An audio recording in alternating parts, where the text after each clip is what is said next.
And so they were married, by Florence Morse Kingsley. Chapter 1. Dr. North's wife, attired in her dressing gown and slippers, noiselessly tilted the shutter of the old-fashioned inside blind and peered cautiously out. The moon was shining splendidly in the dark sky, and the empty street seemed almost as light as day. It had been snowing earlier in the evening, Mrs. North observed absent-mindedly, and the clinging drifts weighed the dark evergreens on either side of the gate almost to the ground. A dog barked noisily from his kennel in the neighbouring yard, and a chorus of answering barks acknowledged the signal. Some one was coming along the moonlit street. There were two figures, as Mrs. North had expected. She craned her plump neck anxiously forward as the gate clicked and the light girlish laugh floated up on the frosty air. "Dear, dear," she murmured, "I do hope Bessie will come right into the house. It is too cold to stand outside talking." Apparently the young persons below did not think so. They stood in the bright moonlight in full view of the anxious watcher behind the shutter. The man's tall figure bent eagerly toward the girl, whose delicate profile Mrs. North could see distinctly under the coquettish sweep of the broad hat brim. The child ought to have worn her high overshoes, she was thinking, when she was startled by the vision of the tall, broad figure stooping over the short, slight one. Then the key clicked in the lock and the front door opened softly. The sound was echoed by the closing gate as the tall figure tramped briskly away over the creaking snow. The neighbour's dog barked again, perfunctorily this time, as if acknowledging the entire respectability of the passer-by. All the other dogs in town responded in kind, and again there was silence broken only by the sound of a light foot on the carpeted stair. Mrs. North opened her door softly. "Is that you, Bessie?" "Yes, mother." "Isn't it very late, child?" "It is only 11:30. "Did Louise go with you?" "No, mother, she had a sore throat, and it was snowing, so her aunt wouldn't allow her to go." "Oh." Mrs. North's voice expressed a faint disapproval. "Of course we couldn't help it. Besides, all the other girls were there just with their escorts. You and grandma are so old-fashioned. I'm sure I don't see why I always have to have some other girl along. And Louise Glennie of all persons. I couldn't help being just a little bit glad that she couldn't go." "Did you have a nice time, dear?" The girl turned a radiant face upon her mother. "Oh, we had a lovely time," she murmured. I'll tell you about it to-morrow. Is father home?" "Yes, he came in early to-night and went right to bed. I hope the telephone bell won't ring again before morning." The girl laughed softly. "You might take off the receiver," she suggested. "Poor daddy." "Oh no, I couldn't do that. Your father would never forgive me, but I told him not to have it on his mind. I'll watch out for it and answer it. And if it's Mrs. Salter again with one of her imaginary sinking spells, I'm going to tell her the doctor won't be in before 6 in the morning. I do hope it isn't wrong to deceive that much, but your father isn't made of iron, whatever some people may think." The girl laughed again, a low murmur of joy. "Good night, dear little mother," she said caressingly. "You are always watching and waiting for someone, aren't you? But you needn't have worried about me." She stooped and kissed her mother, her eyes shining like stars, then hurried away to hide the blush which swept her face and neck. "Dear, dear," sighed Mrs. North, as she crept back to her couch drawn close to the muffled telephone.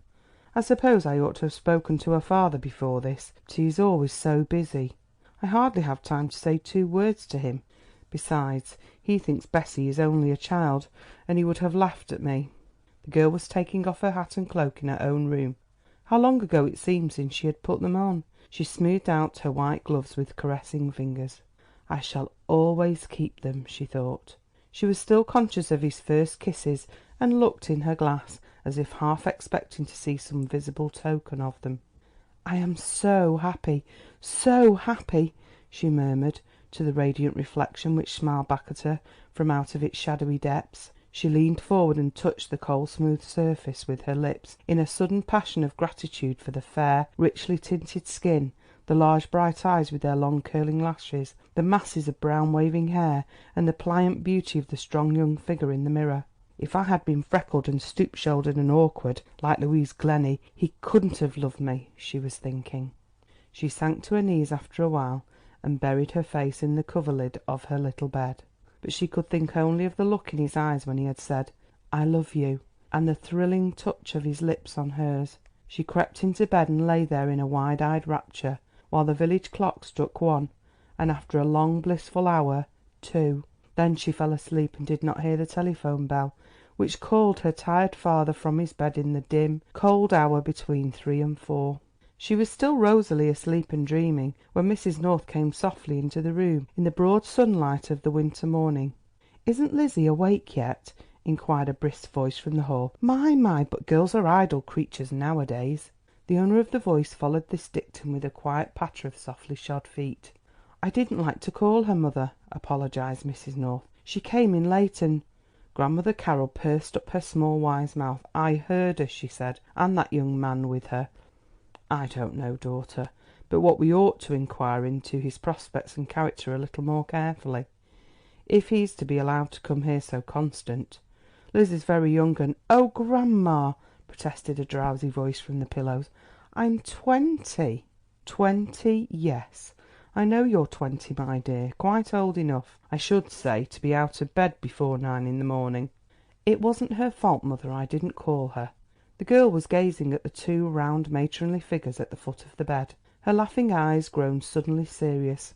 "I'll get up at once," she said with decision, "and I'll eat bread and milk for breakfast. I shan't mind." "She's got something on her mind," whispered Mrs. North to her mother, as the two pattered softly downstairs. "I shouldn't wonder," responded Grandmother Carroll briskly. "Girls of her age are pretty likely to have, and I mistrust but what that young Bowser may have been putting notions into her head. I hope you'll be firm with her, daughter. She's much too young for anything of that sort." "You were married when you were 18, mother, and I was barely 20, you know." "I was a very different girl at 18 from what Lizzie is," Mrs. Carroll said warmly. "She's been brought up differently. In my time healthy girls didn't lie in bed till 10 o'clock. Many and many's the time I've danced till 12 o'clock, and been up in the morning at 5 tending to my work. You indulge Lizzie too much, and if that young Bixler— his name is Brewster, mother, don't you remember, and they say he comes of a fine old Boston family— well, Brewster or Bixler, it will make no difference to Lizzie, you'll find. I've been watching her for more than a month back, and I'll tell you, daughter, when a girl like Lizzie offers to eat bread and milk for breakfast, you can expect almost anything. Her mind is on other things. I'll never forget the way you ate a boiled egg for breakfast every morning for a week, and you couldn't bear eggs. About the time the doctor was getting serious, I mistrusted there was something to pay, and I wasn't mistaken." Mrs. North sighed vaguely. Then her tired brown eyes lighted up with a smile. "I had letters from both the boys this morning," she said. "Don't you want to read them, mother?" Frank had passed all his mid-year examinations, and Elliot says he's just made the varsity gym team. "Made the what?" "I don't quite understand myself," acknowledged Mrs. North, "but that's what he said. He said he'd have his numerals to show us when he came home Easter." "Humph," murmured Mrs. Carroll dubiously. "I'm sure I hope he won't break his neck in any foolish way. Did he say anything about his lessons?" "Not much. He never was such a student as Frank, but he'll do well, mother." Elizabeth North, fresh as a dewy rose and radiant with her new happiness, came into the room just as Mrs. Carroll folded the last sheet of the college letters. "I'll ask Lizzie," she said. "Lizzie, what is a gym team?" "Oh, grandma," protested the girl, "please don't call me Lizzie. Bessie is bad enough, but Lizzie, I always think of that absurd old Mother Goose rhyme. Elizabeth, Lizzie, Betsy and Bess all went hunting to find a bird's nest. And besides, you promised me you wouldn't." "Lizzie was a good enough name for your mother," said grandma briskly. "Your father courted and married her under that name, and he didn't mind." Her keen old eyes behind their shining glasses dwelt triumphantly on the girl's changing colour. "You needn't tell me," she finished irrelevantly. But Elizabeth had possessed herself of the letters, and was already deep in a laughing perusal of Elliot's scrawl. "Oh, how splendid!" she cried. "He's made the varsity, on his ring work too." "I don't pretend to understand what particular work Elliot is referring to," observed grandma with studied mildness. "Is it some sort of mathematics?" Elizabeth sprang up and flung both arms about the smiling old lady. "You dear little hypocritical grandma," she said. "You know perfectly well that it isn't any study at all, but just gymnastic work. All sorts of stunts, swinging on rings, and doing back and front levers, and shoulder stands, and all that sort of thing. Elliot has such magnificent muscles he can do anything, and better than any one else, and that's why he's on the varsity, you see." "Thank you, Elizabeth," said grandma tranquilly. I'd entirely forgotten that young men don't go to college now to study their lessons. My memory is certainly getting poor." "No, grandma dear, it isn't. You remember everything 1,000 times better than any one else, and what is more, you know it. But of course Elliot studies. He has to. Mr. Brewster says he thinks Elliot is one of the finest boys he knows. He thinks he would make a splendid engineer. He admires Frank too immensely, and—" "What does the young man think of Elizabeth?" asked Mrs. Carroll with a wise smile. "He? Oh, grandma, I didn't mean to tell just yet, but There, child, better go and find your mother. I mistrust she's getting you a hot breakfast." She drew the girl into her soft old arms and kissed her twice. Elizabeth sprang up all in a lovely flame of blushes and ran out of the room. When Samuel Herrick Brewster, B.S., and civil engineer, later the Massachusetts School of Technology, came to Innisfield for the purpose of joining the Corps of Engineers, already at work on a new and improved system of waterworks, he had not the slightest intention of falling seriously in love. By seriously, Sam Brewster himself might have told you, as he told his married sister, living in Saginaw, Michigan, and anxiously solicitous of the young man's general well-being, that he meant that sort and quality of affection which would naturally and inevitably lead a man into matrimony. He had always been fond of the society of pretty and amiable women, and well used to it too. His further ideas with regard to matrimony, though delightfully vague in their general character, were sufficiently clear-cut and decided in one important particular, which he had been careful to expound at length to those impetuous undergraduates of his fraternity who had appeared to need friendly counsel from their elders. "A man," said young Brewster conclusively, "has no business to marry till he can feel solid ground under his feet. He should be thoroughly established in his profession and well able to pay the shot." When this sapient young gentleman first met Elizabeth North at a picnic given by the leading citizens of Innisfield to celebrate the completion of the new aqueduct, he was disposed to regard her as a very nice, intelligent sort of girl with remarkably handsome brown eyes. On the occasion of his third meeting with the young lady he found himself, rather to his surprise, telling her about his successful work in the Tech, and of how he hoped to "get somewhere" in his profession some day. Elizabeth in her turn had confided to him her disappointment in not being able to go to Wellesley, and her ambitious attempts to keep up with Marian Evans, who was in the sophomore year, in literature and music. She played Chopin's Fantasia Impromptu for him on Mrs. North's garrulous old piano, and as her slender fingers twinkled over the yellow keys he caught himself wondering how much a first-class instrument would cost. In the course of a month he had fallen into the habit of strolling home with Elizabeth after church, and twice Mrs. North, in the kindness of her motherly heart, had asked him to dinner.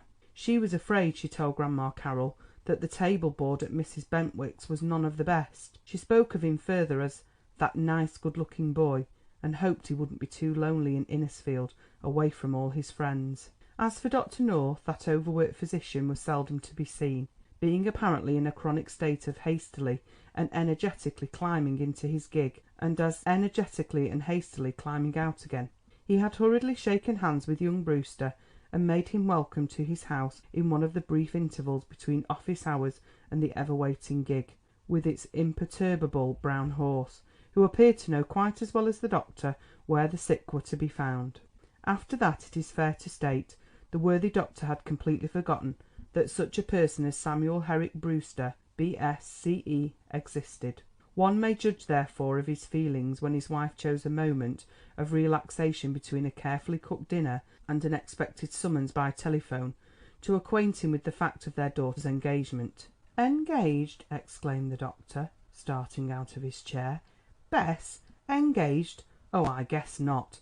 I shan't allow anything of the sort. She's nothing but a child, and as for this young fellow, what do you say his name was? We don't know him." "You don't, you mean, papa," his wife corrected him gently. "The rest of us have seen a good deal of Mr. Brewster, and I'm sure Bessie—" "Now, mother, what made you? I wanted to tell Daddy myself." "Oh, Daddy, he's the dearest person in the world." Then, as Elizabeth caught the hurt, bewildered look in her father's eyes, she perched on his knee in the old familiar fashion. "It seems sudden to you, I know," she murmured, "but really it isn't, Daddy, as he will tell you if he can ever find you at home to talk to. Why, we've known each other since last summer." "I'm afraid I'm very stupid, child, but I don't believe I understand. You don't mean to tell me that you have been thinking of getting married, and to a man I don't know even?" Dr. North shook his head decidedly. "But you do know him, Daddy. He's been here ever so many times. Of course," she added with a touch of laughing malice, "he's perfectly well, and you seldom notice well people, even when they're in your own family." "I don't have time, Bess," admitted the doctor soberly. "There are too many of the other sort. But now, about this young man, Brewster, eh?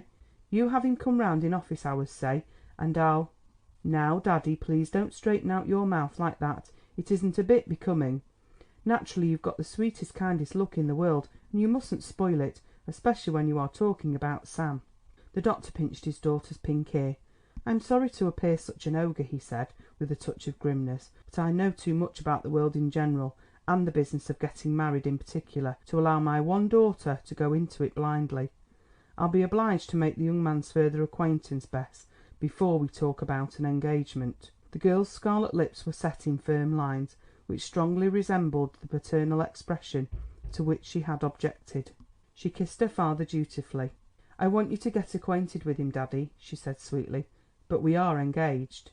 That same afternoon Dr. North, looking worried and anxious after a prolonged conference with the village hypochondriac, who had come to the office fully charged with symptoms of a new and distinguished disease lately imported from Europe, found himself face to face with a tall, fresh-faced young man. This new visitor came into the office bringing with him a breath of the wintry air and a general appearance of breezy health, which caused the hypochondriac to look up sourly in the act of putting on her rubbers. "If that new medicine doesn't relieve that terrible feeling in my epigastrium, doctor, and I don't believe it's a-going to, I'll let you know," she remarked acidly. "You needn't be surprised to be called most any time between now and morning, for as I told Mr. Salter, I ain't a-going to suffer as I did last night for nobody." "Good afternoon, Mrs. Salter," said the doctor emphatically. "Now then, young man, what can I do for you?" The young man in question coloured boyishly. "I shouldn't have ventured to call upon you during your office hours, Dr. North, but I understood from Elizabeth that you could be seen at no other time, so I'm here." "Elizabeth, eh? Yes, I see. I didn't recall your face for the moment. Just come into my private office for a minute or two, Mr. Brewster. These other patients will wait a bit, I fancy." The worthy doctor handed his visitor a chair facing the light, which he further increased by impatiently shoving the shades to the top of the windows. Then he seated himself and stared keenly at the young engineer, who, on his part, bore the scrutiny with a sturdy self-possession which pleased the doctor in spite of himself. "Elizabeth told you of our engagement, I believe, sir?" "She told me something of the sort, yes," admitted the doctor testily. "I said to her that I couldn't and wouldn't consider an engagement between you at present." "Did she tell you that?" "I was told that you wished to make my further acquaintance. I should like, if you have the time, to tell you something about myself. You have the right to know." The doctor nodded frowningly. "If you expect me, at any time in the future, you understand, to give you my only daughter, I certainly am entitled to know everything." The young man looked the doctor squarely in the eyes during the longish pause that followed. "There isn't much to tell," he said. "My father and mother are dead. I have one sister, older than I, married to one of the best fellows in the world, and living West. I made my home with them till I came to the Tech. You can ask any of the professors there about me. They'll tell you that I worked. I graduated a year ago last June. Since then I've been at work at my profession. I'm getting $1200 a year now, but—" "Stop right there. Why did you ask my girl to marry you?" "Because I loved her." "And she fancies that she loves you, eh?" A dark flush swept over Samuel Brewster's ingenuous young face. "She does love me," was all he said, but he said it in a tone which suddenly brought back the older man's vanished youth. There was a short silence. Then the doctor arose so abruptly that he nearly upset his chair. "Well," he said, "I've got to go to Boston to morrow on a case, and I'll see those professors of yours, for one thing. I know Collins well, not that he or anybody else can tell me all about you, not by a long shot. I know boys and young men well enough for that. But you see, sir, I love my girl too, and I'll say good afternoon, sir." He threw the door open with an impatient hand. "Ah, Mrs. Tewkesbury, you're next, I believe. Walk right in." An hour later, when the door had finally closed on his last patient, Dr. North sat still in his chair, apparently lost in thought. His dinner was waiting, he knew, and a round of visits must be made immediately thereafter. Yet he did not stir. He was thinking, curiously enough, of the time when his daughter Elizabeth was a baby. What a round, pink little face she had, to be sure, and what a strong, healthy, plump little body. He could almost hear the unsteady feet toddling across the breadth of dingy oilcloth which carpeted his office floor. "Daddy, Daddy," her sweet, imperious voice was crying. "I'm tummin' to see you, Daddy."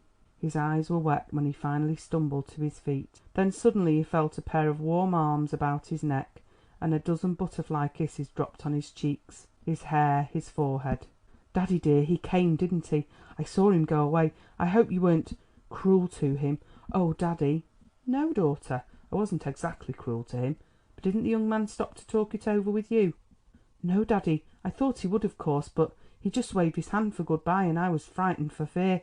"Didn't stop to talk it over, eh? Say, I like that. To tell you the truth, Bess, I rather like him. Good, clear, steady eyes, good all-round constitution, I should say, and if—" "Oh, come, come, child, we'd better be getting into dinner or your mother will be anxious.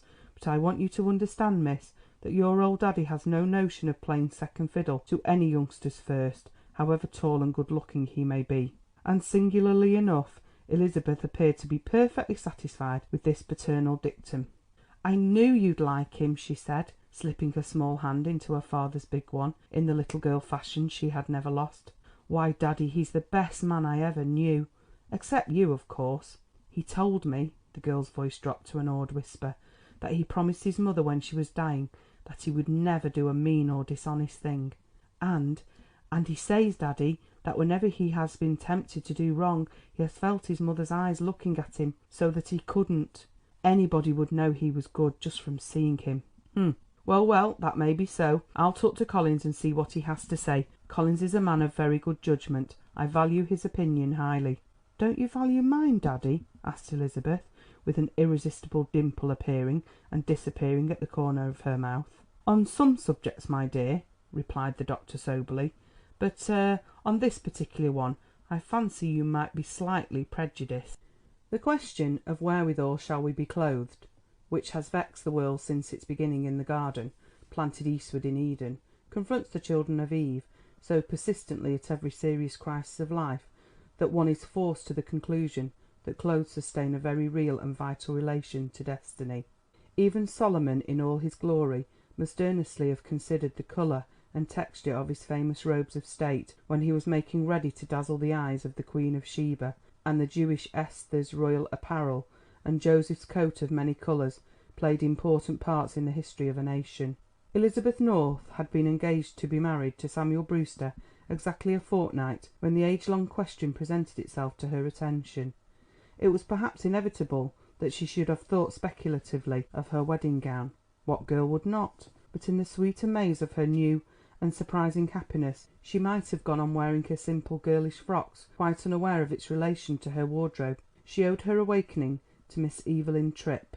Elizabeth had known Evelyn Tripp in a distant fashion suited to the great gulf which appeared to exist between the fashionable lady from Boston, who was in the habit of paying semi-annual visits to Innisfield, and the young daughter of the country doctor. She had always regarded Miss Tripp as the epitome of all possible elegance, and vaguely associated her with undreamed-of festivities and privileges peculiar to the remote circles in which she moved when absent from Innisfield. Miss Tripp explained her presence in the quiet village after one formula which had grown familiar to everyone. "I was completely worn out, my dear. I've just run away from a perfect whirl of receptions, teas, luncheons and musicals. Really, I was on the verge of a nervous breakdown when my physician simply insisted upon my leaving it all. I do find, dear, quiet Innisfield so relaxing after the social strain."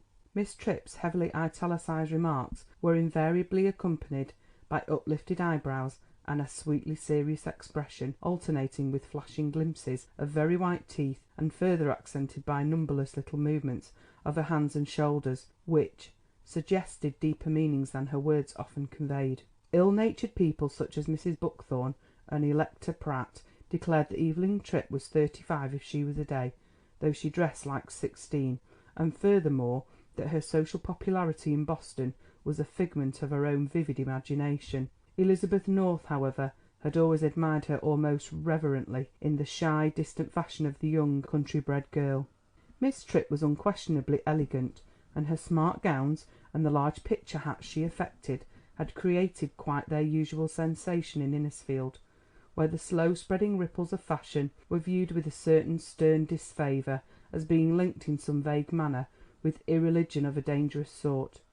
"She's too stylish to be good for much," being the excellent Mrs. Buckthorn's severe corollary. Miss Tripp had been amongst the first to press friendly congratulations upon young Brewster, who, on his part, received them with the engaging awkwardness of the unaccustomed bachelor. "You are certainly the most fortunate of men to have won that sweet, simple Elizabeth North. I've known her since she was quite a child, since we were both children, in fact, and she was always the same unspoiled, unaffected girl, so different from the young women one meets in society circles." "She's all of that," quoth the fortunate engineer, vaguely aware of a lack of flavour in Miss Tripp's encomium, and more. Whereat Miss Tripp laughed archly, and playfully shook a daintily gloved finger at him. "I can see that you think no one is capable of appreciating your prize, but I assure you I do. You shall see." This last was a favourite phrase, and conveyed quite an alluring sense of mystery, linked with vague promise of unstinted benevolences on the part of Miss Tripp. "Do you know," she added seriously, "I am told that you are closely related to Mrs. J. Mortimer Van Duser. She is a wonderful woman, so prominent in the best circles, and interested in so many important charities." Samuel Brewster shook his head. "The relationship is hardly worth mentioning," he said. "Mrs. Van Duser was a distant relative of my mother's." "But of course you see a great deal of her when you are in Boston, do you not?" persisted the lady. "I dined there once," acknowledged the young man, vaguely uneasy and rather too obviously anxious to make his escape. "But I daresay she has forgotten my existence by this time. Mrs. Van Duser is, as you say, a very active woman." On the following day Elizabeth North encountered Miss Tripp on the street. She was about to pass her after a shy salutation when Miss Tripp held out both hands in a pretty impulsive gesture. "I was just on my way to see you, dear, but if you are going out, of course I'll wait till another day." "My dear, he's simply perfect, and I really couldn't wait to tell you so. Do tell me when you are to be married." "In June, I hope, for then I shall be here to help." Elizabeth blushed prettily, her shy gaze taking in the detail of Miss Tripp's modish costume. She was wondering if a jacket made like the one Miss Tripp was wearing would be becoming. We haven't thought so far ahead as that," she said. Then, with a sudden access of her new dignity, "Mr. Brewster expects to return to Boston in the spring. The work here will be finished by that time." Miss Tripp's eyes brightened with a speculative gleam. "Oh, then you will live in Boston. How delighted I am to hear that. Did you know your fiancé is related to Mrs. Mortimer Van Duser, and that he has dined there?" "You didn't? But of course you must have heard of Mrs. Van Duser. I believe your minister's wife is a relative of hers. But Mrs. Van Duser doesn't approve of Mrs. Pettibone, I'm told. Her opinions are so odd. But I am so glad for you, my dear. If everything is managed properly, you will have an entrée to the most exclusive circles." Miss Tripp's eyebrows and shoulders expressed such unfeigned interest and delight in her prospects that Elizabeth beamed and smiled in her turn. She wished confusedly that Miss Tripp would not talk to her about her engagement. It was too sacred, too wonderful a thing to discuss on the street with a mere acquaintance like Miss Tripp. Yet all the while she was rosily conscious of her new ring, which she could feel under her glove, and a childish desire to uncover its astonishing brilliancy before such warmly appreciative eyes presently overcame her desire to escape. "Won't you walk home with me?" she asked. "Mother will be so glad to see you." "Oh, thank you. Indeed, I was coming to condole with your dear mother, and to wish you all sorts of happiness. I've so often spoke of you to my friends in Boston." Elizabeth wondered what Miss Tripp could possibly have said about her to her friends in Boston, but she was assured by Miss Tripp's brilliant smile that it had been something agreeable. When she came into the room, after removing her hat and cloak, she found her mother deep in conversation with the visitor, who made room for her on the sofa with a smile and a graceful tilt of her plumed head. "We've been talking about you every minute, dear child. You'll see what a sweet wedding you'll have. Everything must be of the very latest, and it isn't a minute too soon to begin on your trousseau. You really ought to have everything hand embroidered, you know. Those flimsy laces and machine-made edges are so common you won't think of them, and they don't wear a bit well either." Mrs. North glanced appealingly at her daughter. "Oh," she said in a bewildered tone, "I guess Elizabeth isn't intending to be married for a long, long time yet. We can't spare her." Miss Tripp laughed airily. "Poor mamma," she murmured, with a look of deep sympathy. "It is too bad, isn't it? But really, I'm sure you're to be congratulated on your future son-in-law. He belongs to a very aristocratic family. Mrs. Mortimer Van Duser is a relative, you know, and dear Betty must have everything suitable. I'll do some pretty things, dear. I'd love to, and I'll begin this very day, though the doctor has absolutely forbidden me to use my eyes, but I simply can't resist the temptation." Then she had exclaimed over the sparkle of Elizabeth's modest diamond, which caught her eyes at the moment, and presently in a perfumed rush of silken skirts and laces and soft furs Miss Tripp swept away, chatting to the outermost verge of the frosty air in her sweet-toned drawling voice, so different from the harsh nasal accents familiar to Innisfield ears. Elizabeth drew a deep breath as she watched the slim, erect figure move lightly away. She felt somehow very ignorant and countrified and totally unfit for her high destiny as a member of Boston's select circles. As a result of these unwonted stirrings in her young heart, she went up to her room and began to look over her wardrobe with growing dissatisfaction. Her mother, hearing the sound of opening and shutting drawers, came into the room and stood looking on with what appeared to the girl a provokingly indifferent expression on her plump middle-aged face. "It is really too soon to begin worrying about wedding clothes, Bessie," observed Mrs. North, with a show of maternal authority. "Of course," after a doubtful silence, "we might begin to make up some new underclothes. I've a good firm piece of cotton in the house, and we can buy some edges." The girl suddenly faced her mother, her pink lips thrust forward in an unbecoming pout. "Why, mother," she said, "don't you know people don't wear things made out of common cotton cloth now? Everything has to be as fine and delicate as a cobweb almost, and hand embroidered. You can make them or buy them in the stores. Marianne had some lovely things when she went to college. All the girls wear them, except me. Of course I've never had anything of the sort, but I suppose I'll have to now." She shut her bureau drawer with an air of finality, and leaned her puckered forehead upon her hand, while the new diamond flashed its blue and white fires into her mother's perplexed eyes. "We'll do the very best we can, dear," Mrs. North said after a lengthening pause, "but your father's patients don't pay their bills very promptly, and there are the boys' college expenses to be met. We'll have to think of that." This conversation marked the beginning of many interviews, gradually increasing in poignant interest to both mother and daughter.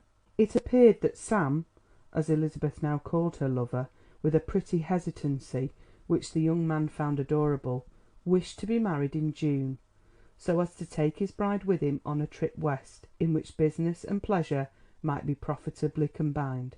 Mrs. North demurred weakly, but Dr. North was found to be on the side of the young man. "I don't believe in long engagements myself," he had said, with a certain suspicious gruffness in his tones. "I hope we should have our daughter to ourselves for a while longer, but she's chosen otherwise, and there is no use and no need to wait. We'll have to let her go, wife, and the sooner the better for both of them." The important question being thus finally decided, not only Miss Tripp, but the North's whole circle of acquaintances in Innisfield, as well as the female relations near and far, were found ready and anxious to engage heart and soul in Elizabeth's preparations for her wedding, which had now begun in what might be well termed solemn earnest. "Are we going to keep house?" Elizabeth asked her lover in the first inrush of this new tide of experience, which was soon to bear her far from the old life. "To keep house, dear, with you would be pretty close to my idea of heaven," the young man had declared, with all the fervour of the inexperienced bachelor. "I've boarded for nearly 6 years now, with barely a taste of home between whiles, and I'm tired of it. Don't you want to keep house, dear?" And Elizabeth answered quite sweetly and truly that she did. "I can cook," she said, proud of her old-fashioned accomplishment in the light of her new happiness. We will have just a little house to begin with, and then I can do everything." But a suitable house of any size in Boston was found to be quite out of the question.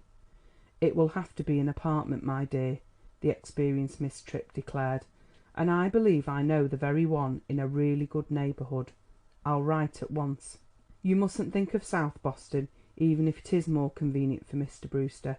It is so important to begin right, and you know, my dear, you couldn't expect any one to come to see you in South Boston." Mrs. Carroll, who chanced to be present, was observed to compress her lips firmly. "Lizzie," she said, when the fashionable Miss Tripp had finally taken her departure, after much voluble advice on the subject of the going-away gown, coupled with a spirited discussion of the rival merits of a church wedding and "just a pretty simple home affair," "if I were you, I shouldn't let that Evelina Kipp decide everything for me. You'd better make up your mind what you want to do, and what you can afford to do, and then do it without asking her leave. It seems to me her notions are extravagant and foolish." "Why, grandma," pouted Elizabeth, "I think it is perfectly dear of Miss Tripp to take such an interest in my wedding. I shouldn't have known what to do about lots of things, and I'm pretty sure you and mother haven't an idea." The girl's pretty lips curled, and she moved her slim shoulders gently. "Your mother and I both managed to get married without Miss Tripp's advice," retorted grandma tranquilly. "I may not have an idea, as you call it, but I can't see why you should have ruffled silk petticoats to all your dresses. One good marine skirt did me, with a quilted alpaca for everyday wear, and 2 white ones for best. And as for a dozen sets of underclothes that won't wear once they see the washtub, they look foolish to me. More than all that, your father can't afford it, and you ought to consider him." Elizabeth looked up with a worried pucker between her girlish brows. "I don't see how I am going to help it, grandma," she sighed. "I really must have suitable clothes." "I agree with you there, Lizzie," said Mrs. Carroll, eyeing her granddaughter keenly over the top of her spectacles. "But you aren't going to have them if you let that Sipp girl tell you what to buy." "It isn't Sipp, grandma, it's Tripp. Tripp," said Elizabeth in a long-suffering tone, "and she knows better than anyone in Innisfield possibly can what I am going to need in Boston." "You'll find the people in Boston won't take any particular interest in your petticoats, Lizzie," her grandmother told her pointedly. But the girl had spied her lover coming up the walk towards the house, and had flown to meet him. "What's the matter, sweetheart?" asked the young man, examining his treasure with the keen eyes of love. "You look tired and worried. Anything wrong, little girl?" No," denied Elizabeth evasively. "Only grandma has such queer, old-fashioned ideas about clothes, and she thinks I ought to have just what she had when she was married to grandfather 50 years ago. Of course I want to have everything nice and suitable for Boston, you know." "What you are wearing now is pretty enough for anywhere," declared Sam Brewster with masculine obtuseness. "Don't you bother 1 minute about clothes, darling.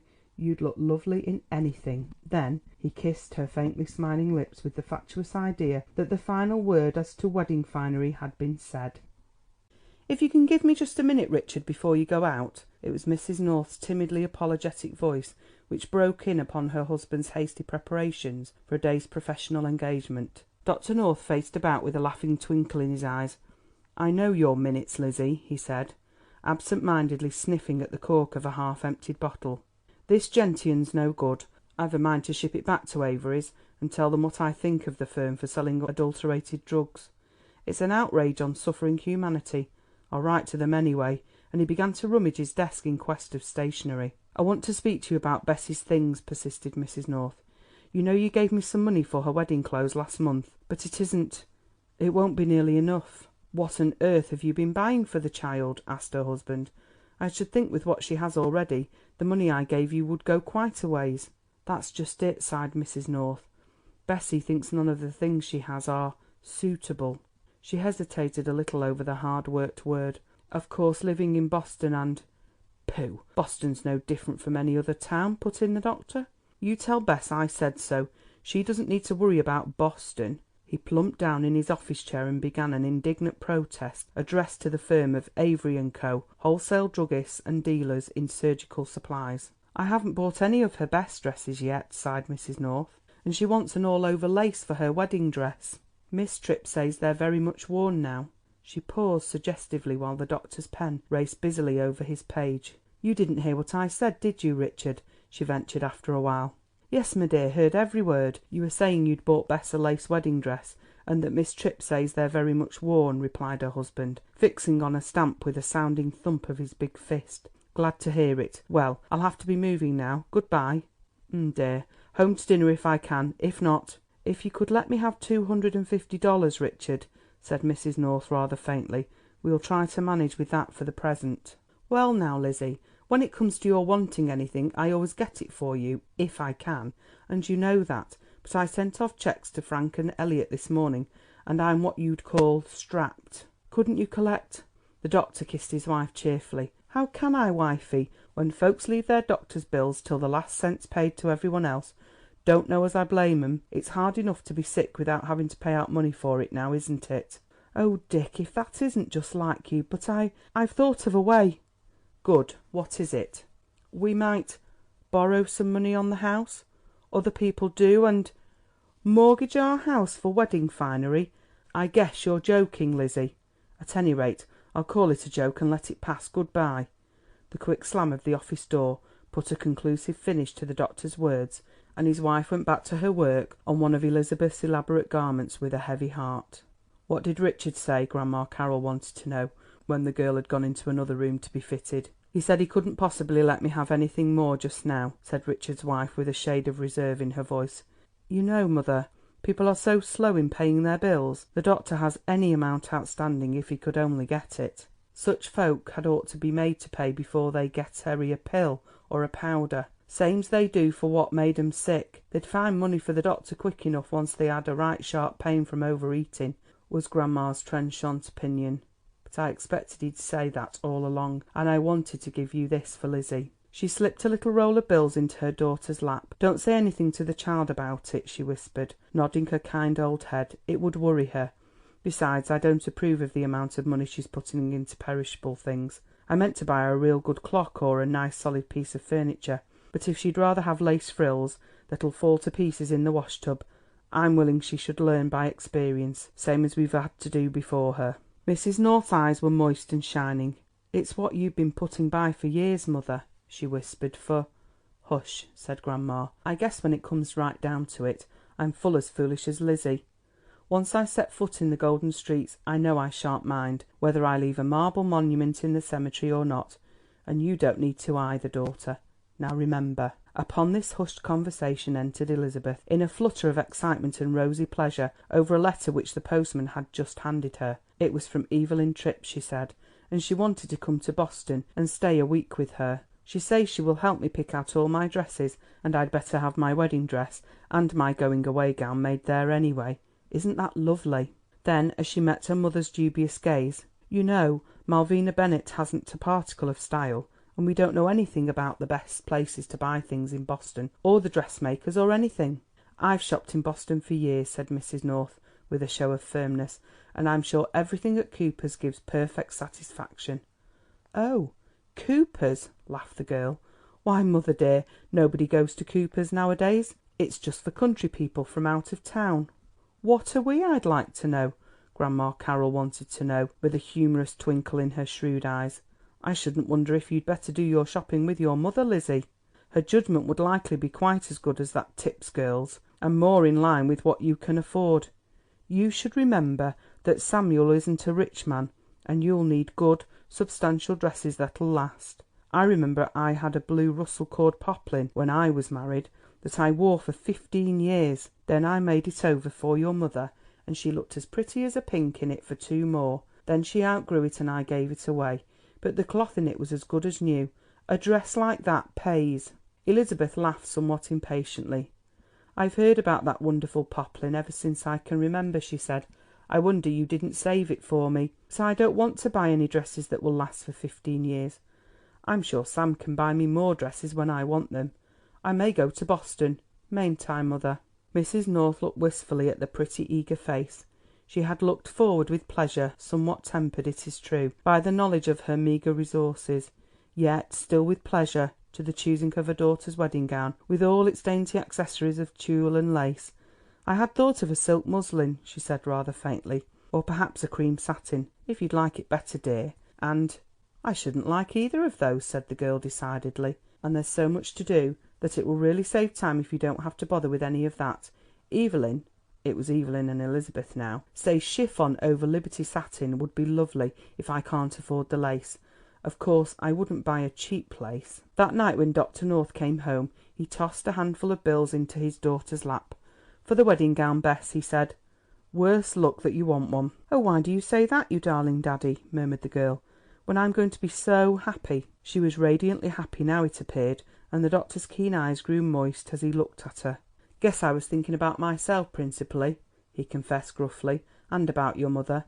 We're going to be lonesome, and I don't like to think of it." The girl's bright face clouded. "The boys will be at home summers," she said, "and I'll come back to visit often, you know. I shan't be far away, daddy." She clung to him for a minute without a word, a faint realization of the irrevocable change so near at hand sweeping over her. "Of course you will, Betsy Jane," vociferated the doctor, affecting a vast jocularity for the purpose of concealing his feelings, which threatened to become unmanageable. "If you don't show up in Innisfield about once in so often, I'll come to Boston with my bag and give that young robber a dose that will make his hair curl." The next day the bride-elect journeyed to Boston, carrying what appeared to her a small fortune in her little handbag. "You've all been so good," she said. "I can just buy everything I need with all this." Evelyn Tripp met Elizabeth in South Station with open arms. "How well you are looking, you darling," she exclaimed effusively. "Now, if we can only keep those roses through all the shopping and dressmaking. It is so exhausting, but I've everything planned for you down to the last frill, and Madame Pryse has at last consented to make your gowns. If you knew what I'd been through with that woman, she simply will not take a new customer. But when I mentioned the fact that you were to marry a nephew of Mrs. Mortimer Van Duser, she finally capitulated. I could have embraced her." "But Sam isn't Mrs. Van Duser's nephew, Evelyn. I believe his mother was Mrs. Van Duser's second cousin." "Oh, well, that doesn't signify. I'm sure I had to say something convincing, and Mrs. Van Duser was my dernier ressort. Pryse will do anything for you now, you'll see, my dear. And oh, Betty dear, when I was in at Altford's yesterday I just chanced upon the most wonderful bargain in a lace robe, and had it sent up on approval.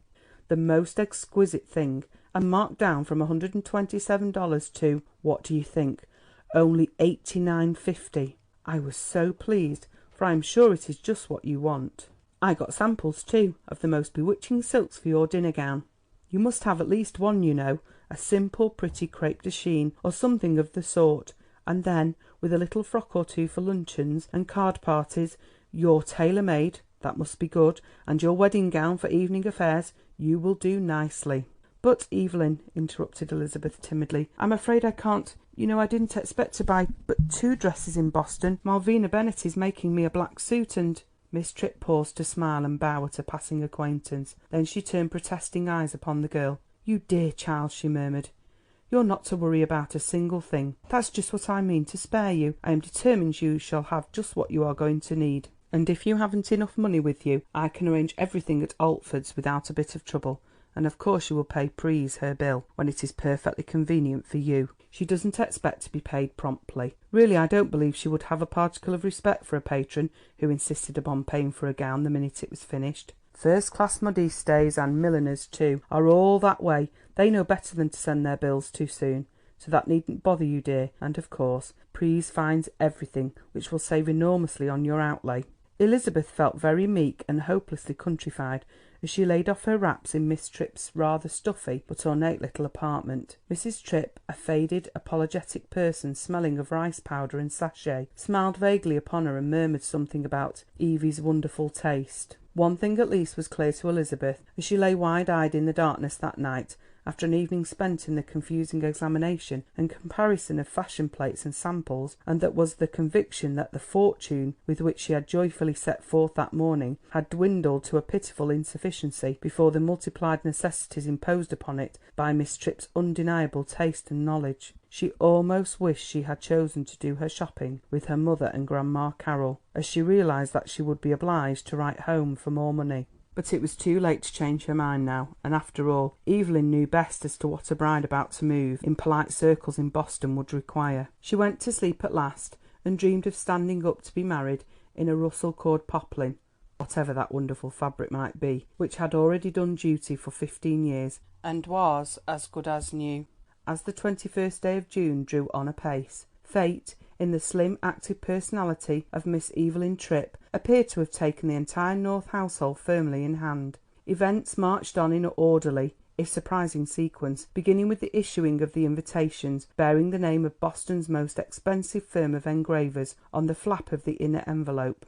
"Every one looks for that the very first thing," Miss Tripp had announced conclusively, "and one simply couldn't have the name of a department store or a cheap engraver." The correct Miss Tripp shuddered at the awful picture. "But these are so much more expensive than I had expected," demurred Mrs. North with a worried sigh. "I had intended ordering them at Cooper's. They do them just as well there. Don't they sometimes leave off the name?" Miss Tripp bestowed a pitying smile upon the questioner. "Indeed they do, dear Mrs. North," she replied indulgently, "but that is merely a subterfuge. One always suspects the worst when there is no name. It pays to have the best." This latter undeniable dictum was found to be entirely applicable to every detail of the forthcoming festivities, and involved such a multiplicity of expensive items that Grandma Carroll was openly indignant, and her more pliant daughter reduced to a state of bewildered apathy. "I've been wanting to say to you for a long time, Miss Phipps, that our Lizzie isn't a fashionable girl, and that her father is a poor man and can't afford such doings," Mrs. Carroll protested in no uncertain tones. "Now, I can't for the life of me see why we should have an organist from Boston to play the wedding march when Liddy Green can do it just as well, and her feelings is going to be hurt if she doesn't. And as for a florist from Newton Centre to decorate the church, the young folks in the Sunday school will be glad to go to the woods after greens, and they'll put 'em up for nothing. It's going to cost enough, the land knows, but there's no use of piling up unnecessary expenses." Miss Tripp smiled winningly upon the exasperated old lady. "Nothing is too good for dear Elizabeth now," she murmured. "And you know, dear Mrs. Carroll, that a number of Boston people will be here, Mrs. Van Duser, we hope, and others." Grandma Carroll fixed piercing eyes upon the indefatigable Evelyn. "Of course you mean well," she said crisply, "but if I was you I'd take a rest. I'm afraid you're getting all tuckered out doing so much, and considering that you ain't any relation, I guess I'd let Lizzie's own folks tend to the wedding from now on." There was no mistaking the meaning of this plain speech. For an instant Evelyn Tripp's faded cheeks glowed with mortified colour. Then she recovered herself with a shrug of her elegant shoulders. Who, after all, was Mrs. Carroll to interfere in this unwarranted manner? "It is so sweet of you to think of poor little me, dear Mrs. Carroll," she said caressingly, "and indeed I am worn almost to a fringe. But I am promising myself a good long rest after everything is over. Nothing would induce me to leave dear Elizabeth now. She couldn't possibly get along without me." She dropped a forgiving kiss on top of Grandma Carroll's cap and flitted away before that justly indignant lady could reply. Miss Tripp was right. It would have been impossible for the unsophisticated Norths to have completed the arrangements for the entirely correct wedding which Miss Tripp had planned and was carrying through in the face of unnumbered obstacles. As to the motives which upheld her in her altruistic efforts in behalf of Elizabeth North, Miss Tripp was not entirely clear. It is not always desirable, if possible, to classify and label one's actual motives, and Miss Tripp, for one, rarely attempted the task. A vague emptiness of purpose, a vast weariness of the unending routine of her own somewhat disappointing career, a real, if superficial kindness of heart, and back of all, an entirely unacknowledged ambition to attain to that sacred inner circle of Boston society wherein revolved the august Mrs. Mortimer Van Duser, with other less luminaries about the acknowledged hub of the universe, toward which Miss Tripp had hitherto gravitated like a humble asteroid, small, unnoticed, yet aspiring.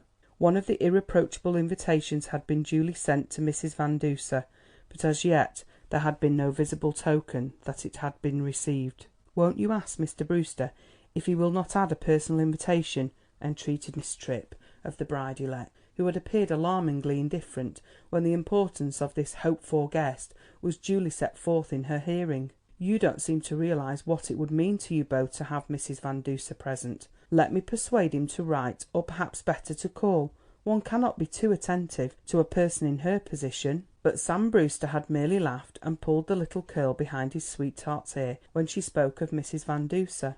"Really, I don't care whether the old lady comes or not," he said, without meaning any disrespect. "She's a stiff, uncomfortable sort of person. You wouldn't like her, Betty. I went there to dinner once, and my word, it was enough for me." "But," persisted Elizabeth, mindful of Miss Tripp's solemn exhortations, "if she's a relation of yours, oughtn't you to—" "She was mother's second cousin, I believe. Not much of a relation to me, you see. And seriously, little girl, we can't travel in her class at all, and we don't want to, even if we could." "But why?" demanded Elizabeth, slightly piqued by his tone. "Don't you think I am good enough?" "You are 100 times too good, in my opinion," and the young engineer kissed the pouting lips with an earnestness which admitted of no teasing doubts. "It's only that Mrs. Van D. is rich and proud and queer, and that she won't take any notice of us.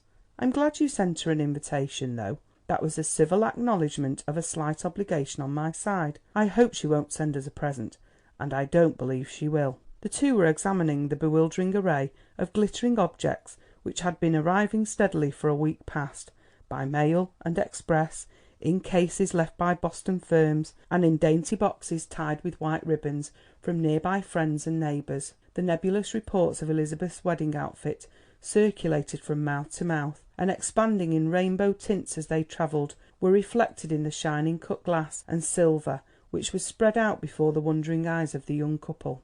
When Aunt Miranda Carroll heard that Elizabeth's trousseau included a dozen of everything, all hand embroidered, a lace wedding dress that cost over $100, and a pale blue velvet dinner gown lined with taffeta, she instantly abandoned the idea she had in mind of 4 dozen fine cotton sheets, 6 dozen pillow slips, and 50 good substantial hook towels in favour of a cut glass punch bowl of gigantic proportions. It would be just the thing for parties in Boston, her daughter Marian thought. And Uncle Caleb North, at the urgent advice of his wife, who had heard in the meantime from Aunt Miranda, exchanged his cheque for $100 for a chest of silver knives with mother of pearl handles. They looked so much richer than the cheque, which would have to be concealed in an inconspicuous envelope. Following the shining example of Aunt Miranda and Uncle Caleb, other relatives of lesser substance contributed cut glass bowls and dishes of every conceivable design and for every known contingency, silver forks and spoons of singular shapes and sizes, suggesting elaborate course luncheons and fashionable dinners, while of lace-trimmed and embroidered centrepieces and doilies there was a plenitude which would have set forth a modest linen draper. Fragile vases, hand-painted fans, perfume bottles, silver trifles of unimagined uses, sofa pillows, and gilt clocks crowded the tables and overflowed onto the floor and mantelpiece. Elizabeth surveyed the collection with sparkling eyes. "Aren't they lovely?" she demanded, slipping her hand within her lover's arm. "And aren't you surprised, Sam, to see how many friends we have?" "Yes, I am, awfully surprised," acknowledged the young man. His brows were drawn over meditative eyes as he examined a shining carving set with impossible ivory handles. "What are we going to do with them all?" he propounded at length. "Do with them? Why, use them, I suppose," responded Elizabeth vaguely. "Do see these darling little cups, all gold and roses, and these coffee spoons with enamelled handles. These make 8 dozen coffee spoons, Sam." "Huh!" mused the unappreciative engineer. "We might set up a restaurant as far as coffee spoons go." Elizabeth was bending rapturously over a lace fan, sewn thick with spangles. "I feel so rich with all these lovely things," she murmured. "I never dreamed of having so many." She made such an exquisite picture in her glowing youth, amid the sparkle and glitter of the dainty trifles, that it is little wonder that Samuel Brewster lost his usually level head for the moment. "You ought always to have all the pretty things you want, darling," he whispered, "for you are the prettiest and sweetest girl alive." Later in the day the ubiquitous Miss Tripp was discovered in the act of artfully concealing Mrs. Carroll's gift, made by her own faithful hands, under a profusion of lace-edged doilies lately arrived from a distant cousin. "There!" she exclaimed with an air of relief. "Those big gingham aprons and the dish towels and dusters did look so absurd with all the other lovely things they won't show now," and she planted a silver fern dish in the midst and surveyed the effect with her head tilted thoughtfully. "Wasn't it quaint of Mrs. Carroll to make all those useful things? You can give them to your maid afterward. They always expect to be found in aprons nowadays, if not frocks. Really, I draw the line at frocks, with the wages one is obliged to pay, and I should advise you to." "I'm not going to have a maid," said Elizabeth. "I can cook, and I like to." Miss Tripp whirled about and caught the girl in her arms with an amused laugh. "You dear romantic child," she cried. "Did it have the prettiest dreams about love in a cottage, and the young wife with her sleeves rolled up, cooking delicious impossibilities for a doting husband? That's all very well, my dear, but seriously, it won't do in a Boston apartment house. You won't have a minute to yourself after the season once begins. And of course, after a while you'll be expected to entertain, quite simply, you know, a luncheon or two, with cards, possibly a dinner. You can do it beautifully with all these lovely things for your table. I'll help you, so don't get frightened at the idea. But fancy your doing all that without a maid. You mustn't think of it, and I am sure dear Mrs. Van Duser will give you the same advice." The soft pink in Elizabeth's cheeks deepened to rose. "Mrs. Van Duser isn't coming to the wedding," she said, in a faintly defiant tone. "Oh, did she send you——" "She sent regrets," said Elizabeth coldly. Miss Tripp's eyebrows expressed the profoundest disappointment. "I am so sorry," she murmured, suddenly aware that she was exceedingly weary of the North wedding. "It will spoil everything." "I can't see why," returned Elizabeth with spirit, not realising that Miss Tripp's comment applied solely to her own feelings. "It won't prevent my being married to Sam, and Sam says he is glad she is not coming. She must be a stiff, poky sort of a person, and I am sure it will be pleasanter without her. She isn't hardly any relation to Sam anyway, and I don't think I care to know her." "My dear," expostulated Miss Tripp, "you'll see things very differently some day, I hope. And I am glad to say that these relationships do count in Boston, if not in other parts of the world, and you cannot prevent people from knowing that they exist." Like a skilful general, Miss Tripp was sweeping her field clear of her disappointment, preparatory to marshalling her forces for a new campaign. "Did Mrs. Van Duser send cards, or did she——" "She wrote a note, a stiff, disagreeable note." "Would you mind showing it to me, dear?" Elizabeth produced a thick white envelope from the little embroidered pocket at her belt. "You may read it," she said, "then I mean to tear it up." Miss Tripp bent almost worshipful eyes upon the large square sheet.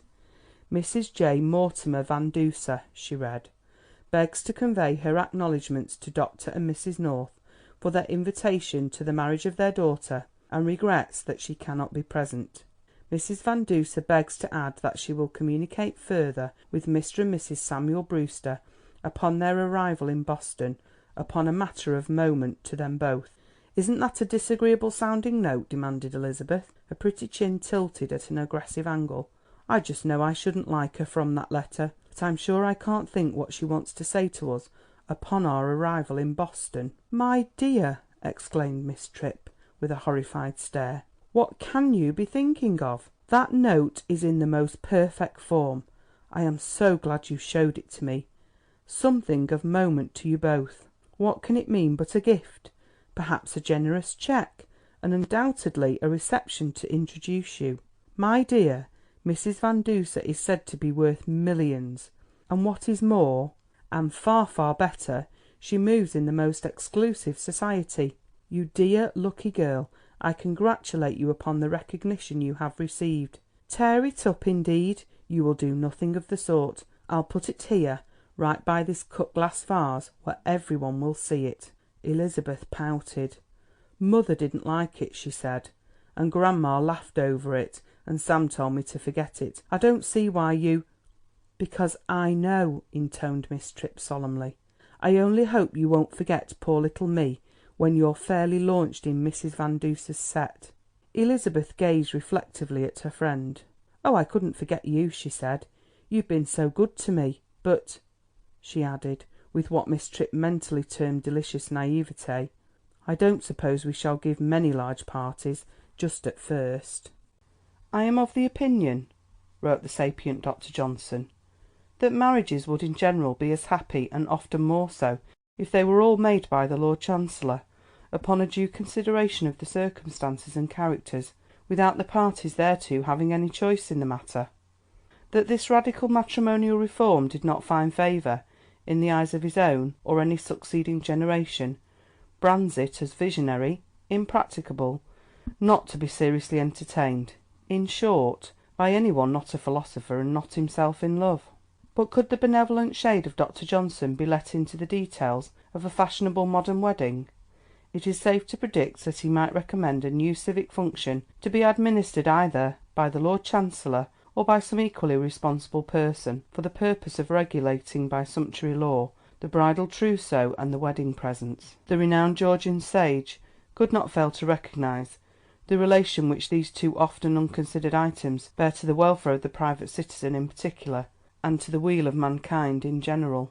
And who can deny that all legislation is, or should be, centred chiefly on these very ends? Such sober reflections as the above, though perhaps forming an unavoidable background in the minds of several of the older persons present, did not cloud the rapturous happiness of Elizabeth Carroll North as she paced slowly up the aisle of the Innisfield Presbyterian Church on the arm of her father, the folds of her priest's gown, as Miss Tripp was careful to designate it, sweeping gracefully behind her, the bridesmaids in pale rose colour, and the maid of honour in white, the tiny flower girls bearing baskets of roses, the ushers with their boutonnières of orange buds, the waving palms, and the sounding music, each represented a separate Waterloo, fought and won by the Napoleonic Miss Tripp, who looked on, wan but self-satisfied, from a modest position in the audience. Never had there been such a wedding in Innisfield. Everybody said so in loud, buzzing whispers.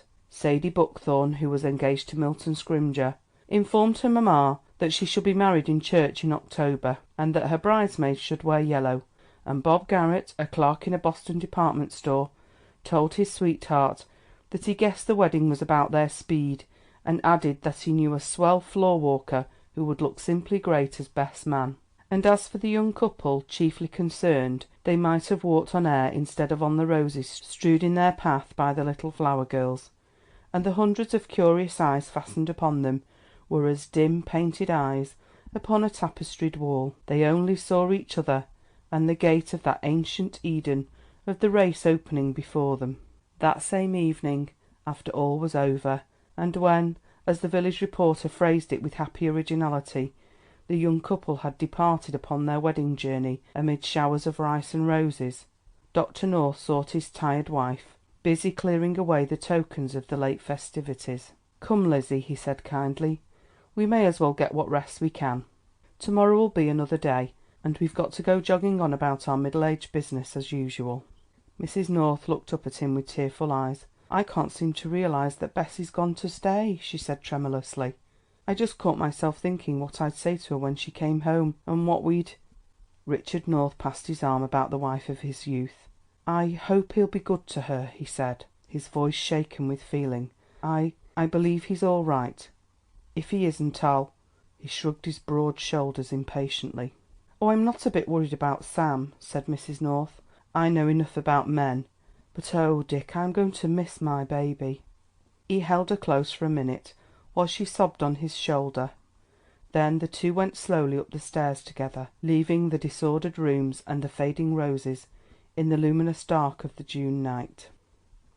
The Boston apartment to which young Samuel Brewster brought his bride in the early part of September was of Miss Evelyn Tripp's choosing. The engineer had demurred at its distance from his work, but Elizabeth had said she preferred to be near Evelyn, and Evelyn said that the location, if not strictly fashionable, was at least near the people they ought to know. The rent was $38 a month, and the rooms were small, inconvenient, and old-fashioned. But, as Miss Tripp kindly pointed out, if one is obliged to choose between a small old-fashioned suite in a really good locality and a light airy one in the unfashionable suburbs of South Boston, one ought not to hesitate. Mrs. North and Grandma Carroll had seen to putting the furnishings in place, and when the two arrived at the close of a hot afternoon they found everything in the exquisite order with which Elizabeth had been happily familiar all her life. She ran from room to room, laughing and crying in the same breath. "Oh, Sam dear, do see! There is ice in the refrigerator, and a cunning little jar of cream, and a print of butter, and here is a roast chicken, and some of Grandma's rolls, and one of Mother's delicious lemon pies. How hard they must have worked. I'll put on one of those big aprons, and we'll have supper in no time." And Sam Brewster, as he watched his wife's pretty little figure moving lightly about her new kitchen, heaved a mighty sigh of content. "It seems almost too good to be true," he murmured, "and to think it is for always." It was not until they had eaten their first blissful meal together, and had washed the dishes also together, in the dark little kitchen, an operation in which the young engineer covered himself with glory in his masterly handling of the dish towel, that Elizabeth discovered a large square envelope bearing the Van Duser crest and addressed to herself. She opened it in the circle of Sam's arms, as the two reposed on their one small sofa in the room bearing the dignified title of reception hall. "Why, what in the name of common sense is she giving us?" was Sam Brewster's startled exclamation, as his quick eye took in the contents of the sheet. I don't understand," gasped Elizabeth, growing hot and cold and faint. "I can't think how it could have happened." Yet Mrs. Van Duser's words, though few, were sufficiently succinct.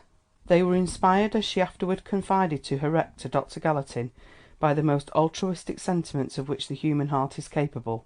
Truth, Mrs. Van Duser had enunciated majestically, never finds itself at a loss, and in administering so just a rebuke to a young person manifestly appointed to fill a humble station in life, I feel that I am in a measure assuming the prerogatives of Providence. In this exalted rôle Mrs. Van Duser had written to Elizabeth North, whose miserable shamed eyes avoided those of her husband after she had realised its contents. The letter enclosed a bill for $125 from Madame Léonie Pryse for the material, making and findings for one blue velvet reception gown. There was a pencilled note attached, to the effect that as Madame Pryse had been referred to Mrs. Van Duser, she begged to present the bill, with the hope that it would be settled at an early date. Mrs. Van Duser's own majestic hand had added a brief communication, over which the young engineer scowled fiercely.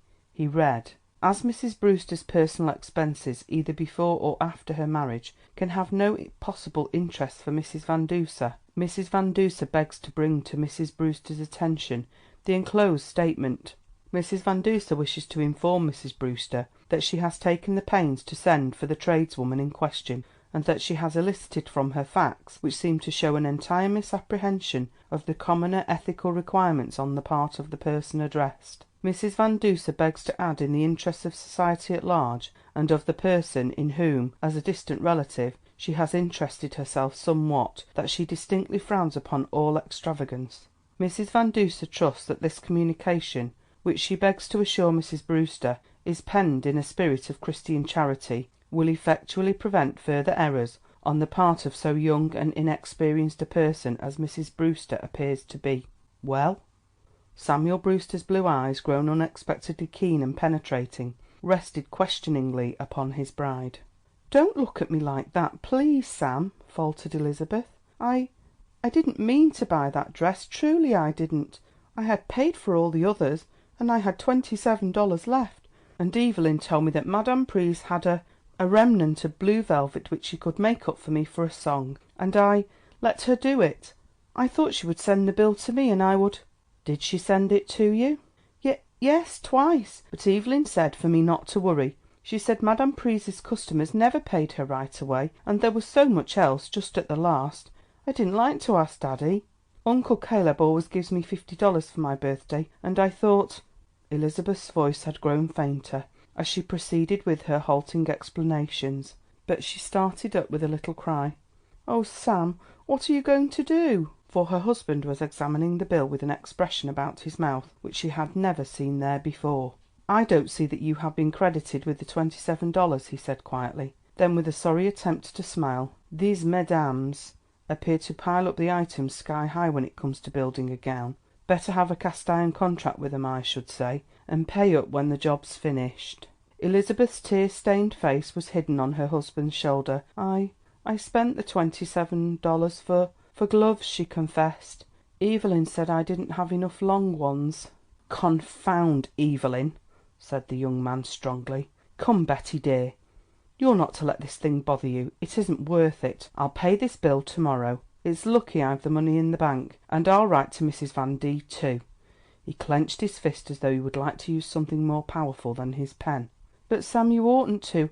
I can't let you pay for—" "Well, I guess I can buy my wife a new dress if I want to, and that blue velvet's a stunner. You haven't worn it yet, have you, dear? But when you do you'll look like a posy in it. Come, sweetheart." This was a tough proposition, I'll admit, but don't you let it bowl you over completely. And Betty, you won't tell the Tripp lady about it, will you? I couldn't stand for that, you know." Elizabeth stole one look at the strong, kind face bent toward her. For the first time, though happily not for the last, she was realising the immense, the immeasurable comfort to be found in her husband's love. "I'll never do such a thing again," she quavered. "I knew all the time I was being extravagant, but I didn't expect—I never supposed—" "You couldn't very well have foreseen the Pryses woman's astonishing business methods, nor Mrs. Van D.'s Christian forbearance." His tone was bitter as he spoke the last words. "But what I can't seem to understand is how that bill ever found its way to my esteemed 16th cousin." Elizabeth's eyes overflowed again. "I'm afraid it was Evelyn," she stammered. "She—told Madame Pryse that you were Miss Van Duser's nephew." Sam Brewster whistled. Then he fell into a fit of reverie so prolonged that Elizabeth nestled uneasily in the strong circle of his arm. He was reviewing the events of the immediate past in the cold light of the present, and the result was not altogether complimentary to Miss Tripp. "I say, little girl," he said at length, looking down at the tear-stained face against his shoulder, "I don't want to be disagreeable, but I can't for the life of me see why Miss Tripp should interest herself so intimately in our affairs. Don't you think you might discourage her a bit?" Elizabeth sighed reminiscently. "I wouldn't hurt Evelyn's feelings for the world," she said, "but I'll try." The very next morning, as Elizabeth was engaged in putting the finishing touches upon the arrangements of her new home, with all the keen delight of nest building, so strong in some women and so utterly lacking in others, Miss Evelyn Tripp was announced, and a moment later stepped airily from the laborious little elevator. "Oh, here you are at last, you darling girl," she exclaimed, clasping and kissing Elizabeth with empressement. "I knew you were expected last night. Indeed, I was here all the morning helping, but as I told your mother and that dear quaint grandmamma of yours, I wouldn't have intruded upon your first evening for the world. How delightfully well and pretty you are looking, and isn't this the sweetest little place? And oh, I nearly forgot, did you find Mrs. Van Duser's note? I assure you I pounced upon that, and took good care to put it where you would both see it the very first thing. I don't mind confessing that I am simply devoured with curiosity. Was it a cheque, dear? And is she going to do something nice for you in a social way?" Elizabeth's cheeks burned uncomfortably.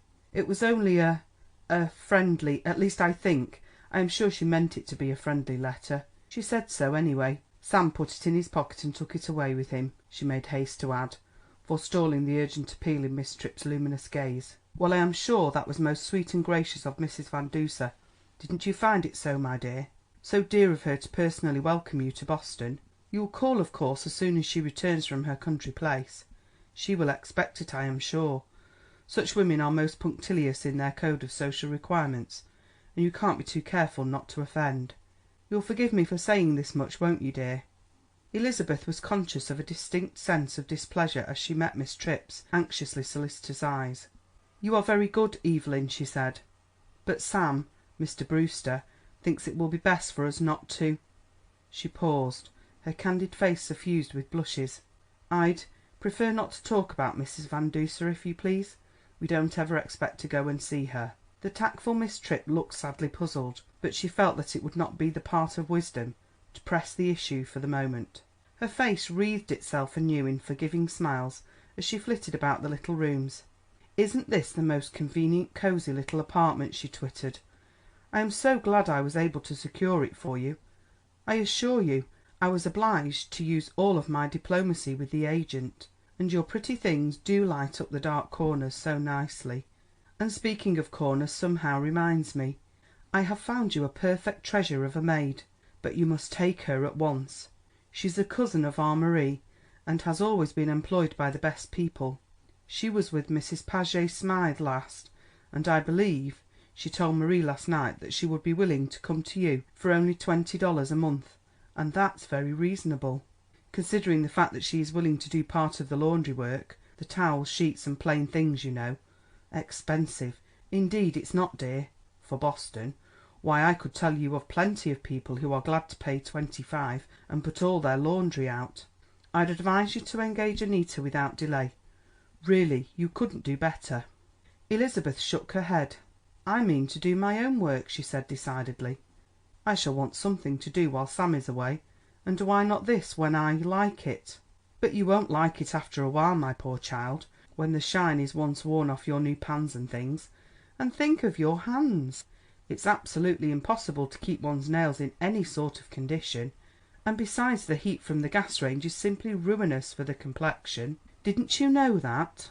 Of course you are all milk and roses now, but how long do you suppose that will last, if you are to be cooped up in a hot stuffy little kitchen from morning till night?"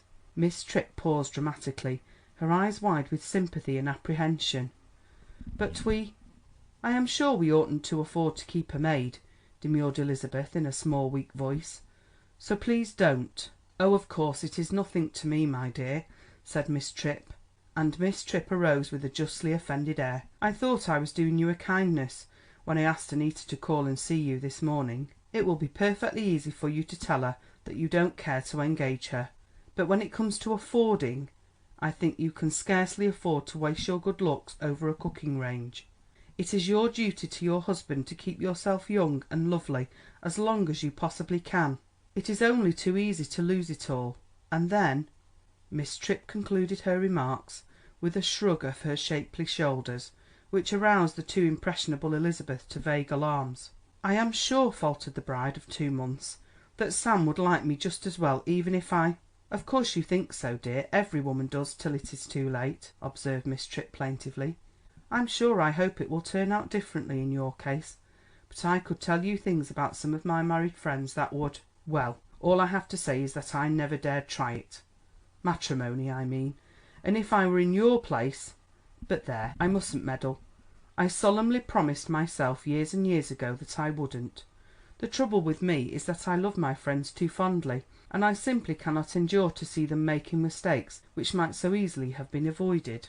I'm coming to take you out to morrow, and we'll lunch down town in the nicest, most inexpensive little place. And, dear, if you finally decide not to engage Anita, would you mind telling her that through a slight misunderstanding you had secured some one else? These high-class servants are so easily offended, you know, and on account of our Marie, a perfect treasure. Oh, thank you. Au revoir. Till to-morrow." Perhaps it is not altogether to be wondered at that immediately after Miss Tripp's departure Elizabeth found occasion to glance into her mirror. Yes, she was undoubtedly prettier than ever, she decided, but suppose it should be true about the withering heat of the gas range? And then there were the rose-tinted polished nails, to which Elizabeth had only lately begun to pay particular attention. The day's work had already left perceptible blemishes upon their dainty perfection. Elizabeth recalled her mother's hands, marred with constant household labour, with a kind of terror. Her own would look the same before many years had passed, and would Sam, could he love her just the same, when the delicate beauty of which he was so fond and proud had faded? And what, after all, was $20 a month, when one looked upon it as the price of one's happiness? Elizabeth sat down soberly with pencil and paper to contemplate the matter arithmetically. $38 for rent, $20 for a maid, subtracted from 120, the latter sum representing the young engineer's monthly salary, left an undeniable balance of $62 to be expended in food, clothing and other expenses. After half an hour of careful calculation, based on what she could remember of Innisfield prices, Elizabeth had reached very satisfactory conclusions. Clothing would cost next to nothing for the first year at least, and food for two came to a ridiculously small sum. There appeared in short to be a very handsome remainder left over for what Sam called contingencies. This would include, of course, the fixed amount which they had prudently resolved to lay by on the arrival of every cheque. This much had already been settled between them. Sam had a promising nest egg in a Boston bank, and both had dreams of its ultimate hatching into a house and lot, or into some comfortable interest-bearing bonds. Elizabeth was firmly resolved to be prudent and helpful to her husband in every possible way, But was it not her duty to keep herself young and lovely as long as possible? The idea so cogently presented to her attention by Miss Tripp not an hour since appeared to have become so much her own that she did not recognise it as borrowed property. It was at this psychological instant that a second summons announced the presence of a certain Annita McMurtry in the entrance hall below. Did Mrs. Brewster wish to see this person? Elizabeth hesitated for the fraction of a minute. "You may tell her to come up," was the message that finally found its way to the hall boy's attentive ears. Annita McMurtry was a neatly attired young woman with a penetrating black eye, a ready smile, and a well-poised, not to say supercilious bearing. In response to Elizabeth's timid questions, she vouchsafed the explanation that she could "do everything," and was prepared to take full charge. "And by that you mean?" "I mean that the lady where I work doesn't have to worry herself about anything. I take full charge of everything, ordering, cooking, laundry, and waiting on table. And I don't mind wiping up the floors in a small apartment like this. Window cleaning and rugs the janitor attends to, of course." "When could you come, if I decided to engage you?" asked Elizabeth, finding herself vaguely uncomfortable under the scrutiny of the alert black eyes. "If you please, madam, I'd rather speak first about wages and days out. I'd like my alternate Thursdays and 3 evenings a week. And will you be going to theatres often, with supper parties afterwards? I don't care for that unless I get paid extra. I left my last place on account of it. I can't stand it to be up all hours of the night and do my work next day." "I should think not," returned Elizabeth with ready sympathy. "We should not require anything of the sort. As to wages, Miss Tripp said you would be willing to come for $20. It seemed very high to me for only 2 in the family." Elizabeth spoke in a very dignified way.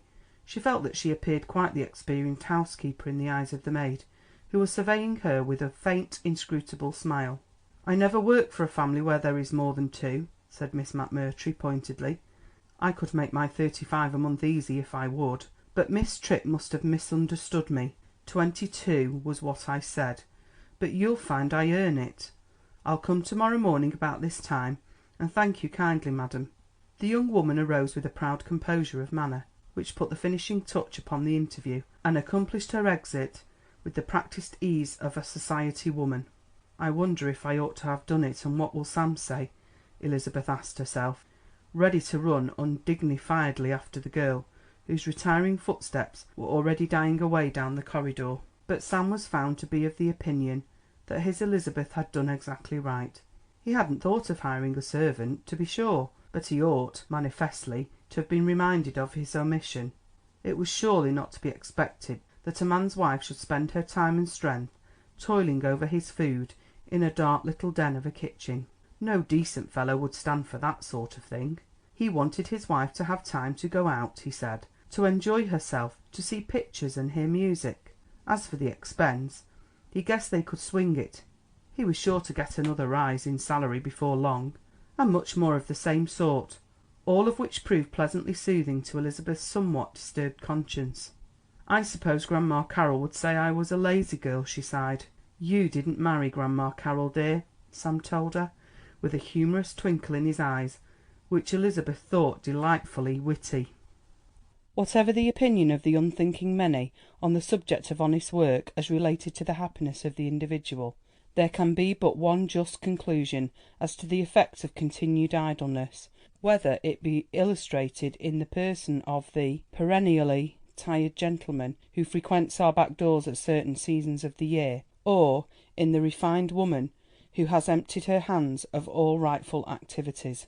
At the end of her first week's experience with her new maid, Elizabeth found herself for the first time in her wholesome, well-ordered life at a loss for something to do. When Miss McMurtry stated that she would take full charge of Mrs. Brewster's ménage, she meant what she said, and Elizabeth's inexperienced efforts to play the rôle of mistress, as she had conceived it, met with a civil but firm resistance on the part of the maid. "Yes, Mrs. Brewster, I had expected to wipe up the dining room floor this morning after I have finished my kitchen work," she would announce frostily, in response to Elizabeth's timid suggestion. "I have my regular days for things, and I don't need to be told.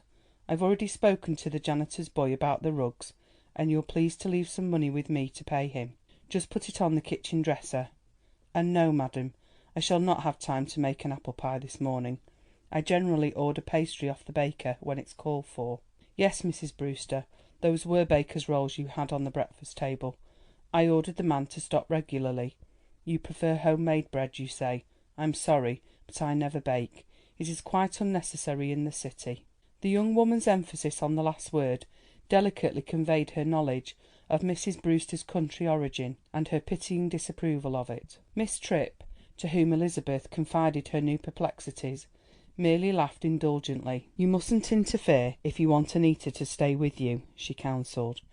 "Just keep religiously out of your kitchen, my dear, and everything will go on peacefully. We never think of such a thing as dictating to Marie, and we're careful not to make too many suggestions. Of course you don't know what a perfectly dreadful time people are having with servants here in town. My dear, I could tell you things that would frighten you. Just fancy having your prettiest lingerie disappear bit by bit, and your silk stockings worn to rags, and not daring to say a word." "I have lost 2 handkerchiefs since Annita came," said Elizabeth doubtfully. "Oh, handkerchiefs! Nobody expects to keep those for ever. Really, do you know, when I treat myself to half a dozen new ones, I conceal them from Marie as long as I possibly can, for fear she'll decide I have too many." Elizabeth's artlessly inquiring gaze provoked another burst of well-bred merriment. "You dear little innocent, you do amuse me so. Don't you see our good Marie doesn't propose to encourage me in senseless extravagance in laundry? You see, there is no telling to what lengths I might go if left to myself, and it all takes Marie's time. No, I don't pretend to know what she does with them all. Gives them to her relations, perhaps. She couldn't use them all, and I give her a half dozen at Christmas every year. Why, they're all that way, and both Marie and Annita would draw the line at one's best silk stockings, I am sure.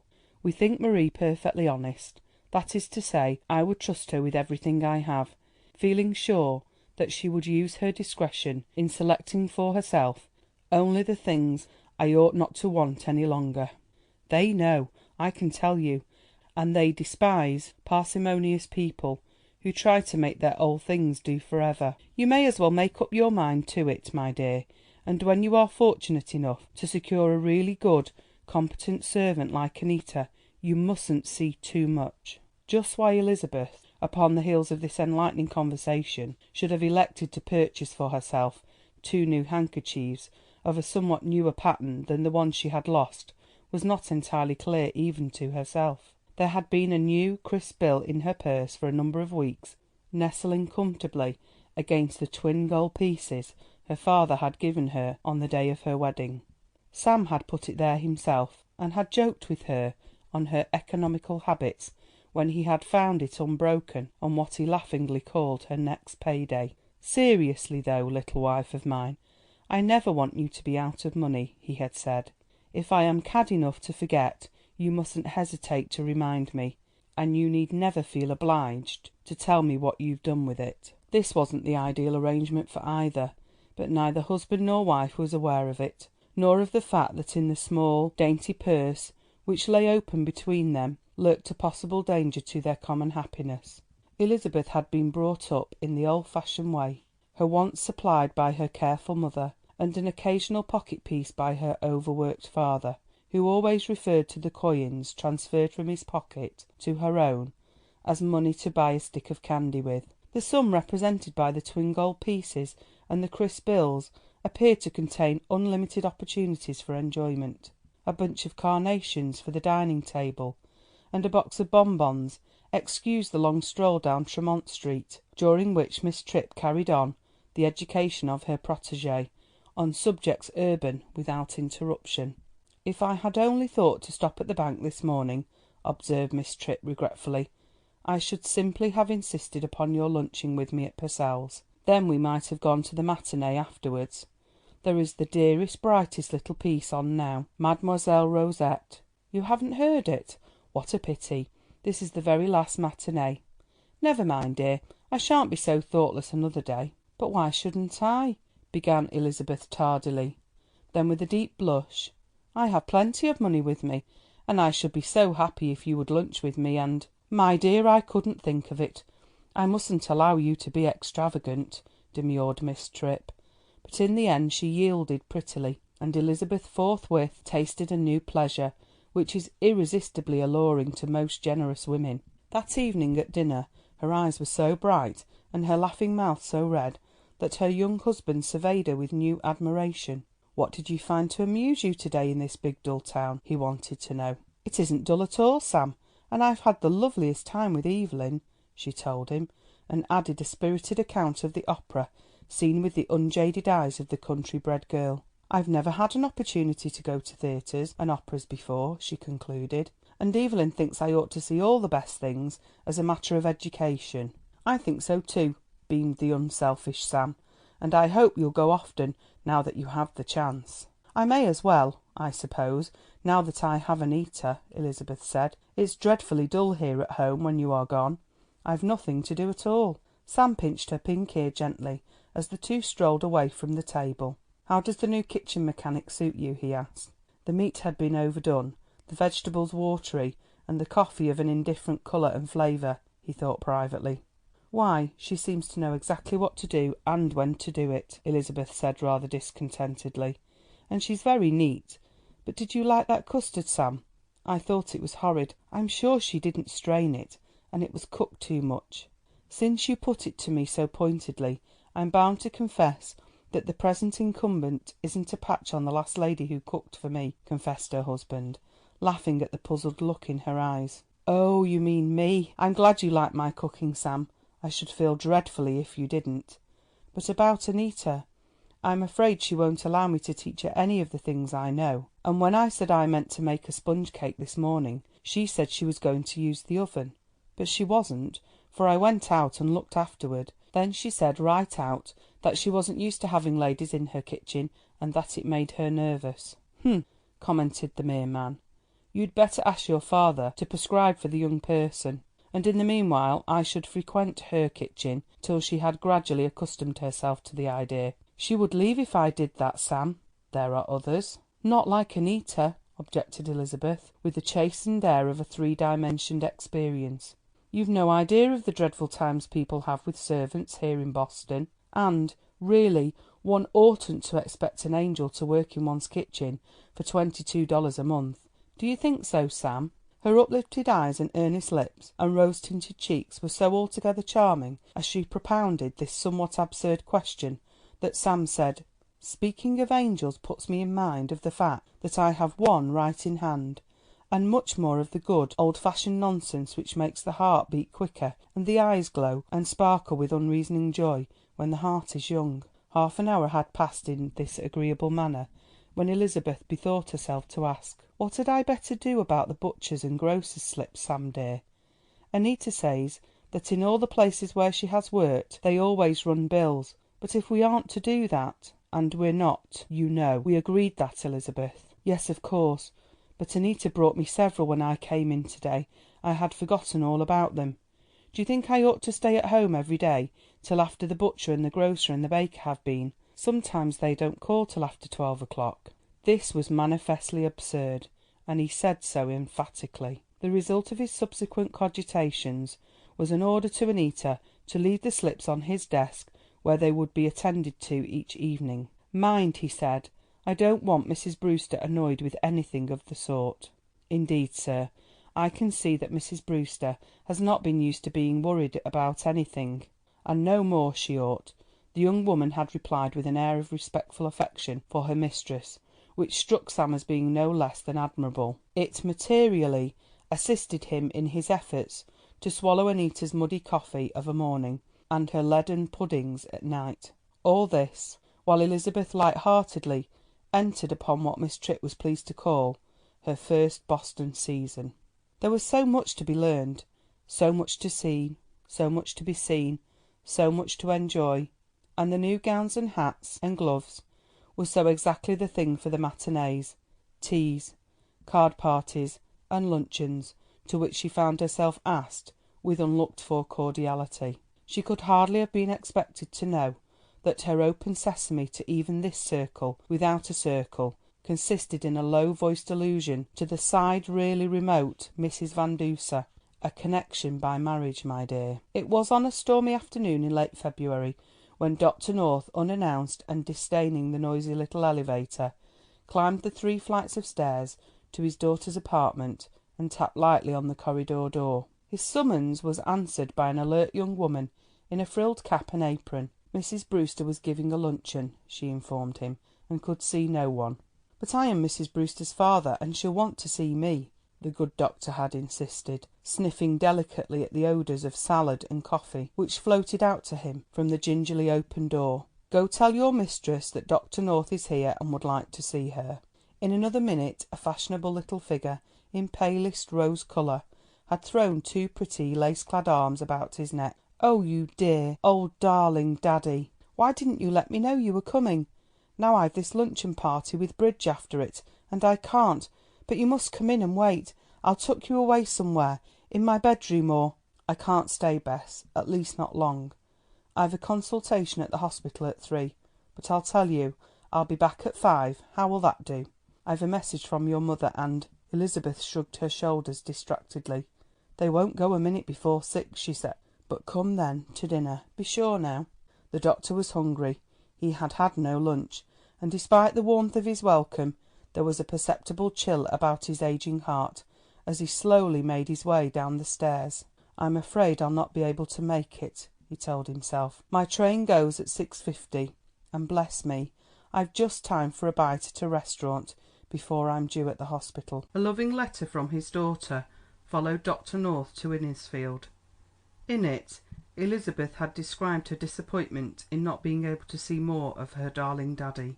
They had waited dinner for him that night, she said, and Sam was dreadfully put out about it. "He almost scolded me for not bringing you right in, but how could I with all those women? You wouldn't have enjoyed it, daddy dear, I know you too well. Next time, and I hope it will be soon, you must telephone me. We have a phone in our apartment now, and I'm sure I don't know how we ever lived without it. You see, I have so many engagements that even if I didn't happen to be entertaining I might not be at home, which would be just as bad." The rest of the sheet was filled with a gay description of the automobile show, which was really quite a function this year, and of her success as a hostess. "Evelyn says I've made immense progress, and she's quite proud of me." There was a short silence as Mrs. North folded the letter and slipped it into its envelope. "But I don't understand why you didn't go back and take dinner with them, as Bessie asked you to do," she said at last in a reproachful tone. "You ought to have made an effort, Richard." The doctor's grizzled brows lifted humorously as he glanced across the breakfast table at his wife's worried face. "Ought to have made an effort, eh?" he repeated. "Well, didn't I? I wanted to see Bess the worst way, but it seems she didn't want to see me, at least not at the time I arrived. So I went my way, got my lunch, met Grayson at the hospital at 2:30, finished the operation at 4, ran over to Avery's and left an order, then—" "But why?" "I could have gone back to Bess then, and I wanted to, but she didn't invite me to come till 6, and I knew I must make that 6:20 train, for I'd promised Mrs. Baxter I'd call in the evening. So you see, my dear, I was up against it, as the boys say." "Did she look well, Richard?" asked his wife anxiously. "Perfectly well, I should say." "And did she tell you when we might expect her at home for a little visit?" The doctor shook his head. "I didn't have a chance to ask any questions, my dear." He arose and pushed back his chair. "Well, I must be going. When you write to Bess, tell her it's all right and she's not to worry. I'll take care to let her know next time I'm coming." He went out and closed the door heavily behind him. Grandma Carroll, who had listened to the conversation without comment, pursed up her small wise mouth. "That reminds me, daughter, I think I shall go to Boston to day," she observed briskly. "To Boston to day?" echoed her daughter in surprise. "I don't believe I can possibly get away to go with you, mother. Malvina Bennett is coming to fix my black skirt. Besides, there's the baking and—" "You needn't to feel that you must put yourself out on my account, Lizzie," Mrs. Carroll replied with a slightly offended air. "I am quite capable of going to China if it was necessary. I hadn't thought to mention it to you yesterday, but there's some shopping I want to do, so I'll get right off on the morning train. Will you have time to get around to see Bessie?" "I'll make time," said Grandma trenchantly. I want to see what she's doing with my own eyes. I don't know what you think about her not asking her father into her table, but I know what I think." "Oh, mother, I hope you won't." "You needn't to worry a mite about what I'll say or do. I shan't be hasty, but I mistrust that sick woman in leading Lizzie into extravagance and foolishness, and I mean to find out. I shall probably stay all night and maybe all day to morrow." "But it might not be convenient for Bessie," hesitated Mrs. North. "You know what she said about telephoning. I guess I'd better let her know you're coming." "H'm!" ejaculated Grandma. "It wasn't always convenient for me to be up nights with her when she had whooping cough and measles, but I did it just the same. I don't want you should telephone, daughter. I don't know just when I shall get around to Lizzie's house. When I do, I'll stay till I get ready to come home, you can depend upon that. If all the folks in Boston are there a visiting, I'll go right in and visit with them. I'm going to take my best silk dress and my point lace collar, so I guess I'll be full as dressy as any of them." Mrs. North sighed apprehensively, but in the end she saw Mrs. Carroll onto the train with a wondering sense of relief. "Mother always did know how to manage Bessie better than I did," she told herself vaguely. When Mrs. Carroll arrived at her destination, the whistles were proclaiming the hour of noon. "I'm just in time for dinner, I guess," she observed cheerily to the elevator boy, who grinned his appreciation. But there was no token of occupancy about the Brewster apartment when Mrs. Carroll rapped smartly upon the door. "The missus is out," volunteered the boy, who had lingered to watch the progress of the pink-cheeked smiling old lady. "But the girl's there. I seen her go in not 15 minutes ago." Thus encouraged, Mrs. Carroll repeated her summons. After what seemed a second interminable silence the door opened, disclosing an alert presence in an immaculate cap and apron. "How do you do?" said Grandma pleasantly. "This boy here says Mrs. Brewster isn't at home, but I'll come in and wait till she does. I'm her grandmother, Mrs. Carroll. You've probably heard her speak of me, and I guess you're the girl she tells about in her letters sometimes. You've got a pretty name, my dear, and you look real neat and clean. Now, if you'll just take my bag, it's pretty heavy, and—" Annita had not taken her beady black eyes off the little presence. "I never let strangers in when Mrs. Brewster's not at home," she said stolidly. "It ain't to be expected that I should. I guess you'll have to come again about 4 this afternoon, maybe." "I like to see a hired girl careful and watchful," said Grandma approvingly. "But if you look in the photograph album I gave my granddaughter Lizzie on her 16th birthday, you'll see my picture on the front page, and that'll relieve you of all responsibility." She pushed determinedly past the astonished Annita, and was laying off her bonnet in the front room before the young person could collect her forces for a second protest. "So your mistress isn't coming home for dinner?" Mrs. Carroll's voice, full of kindly inflections, pursued Miss McMurtry to her final stronghold. "My, I'd forgotten what a small kitchen this was. Dark, isn't it? I'm afraid that's what makes you look so pale. Now, if you'll just make me a cup of tea, or let me do it if you're busy. I'm used to waiting on myself. I suppose I'll find the tea caddy in here." "You let my place alone, you!"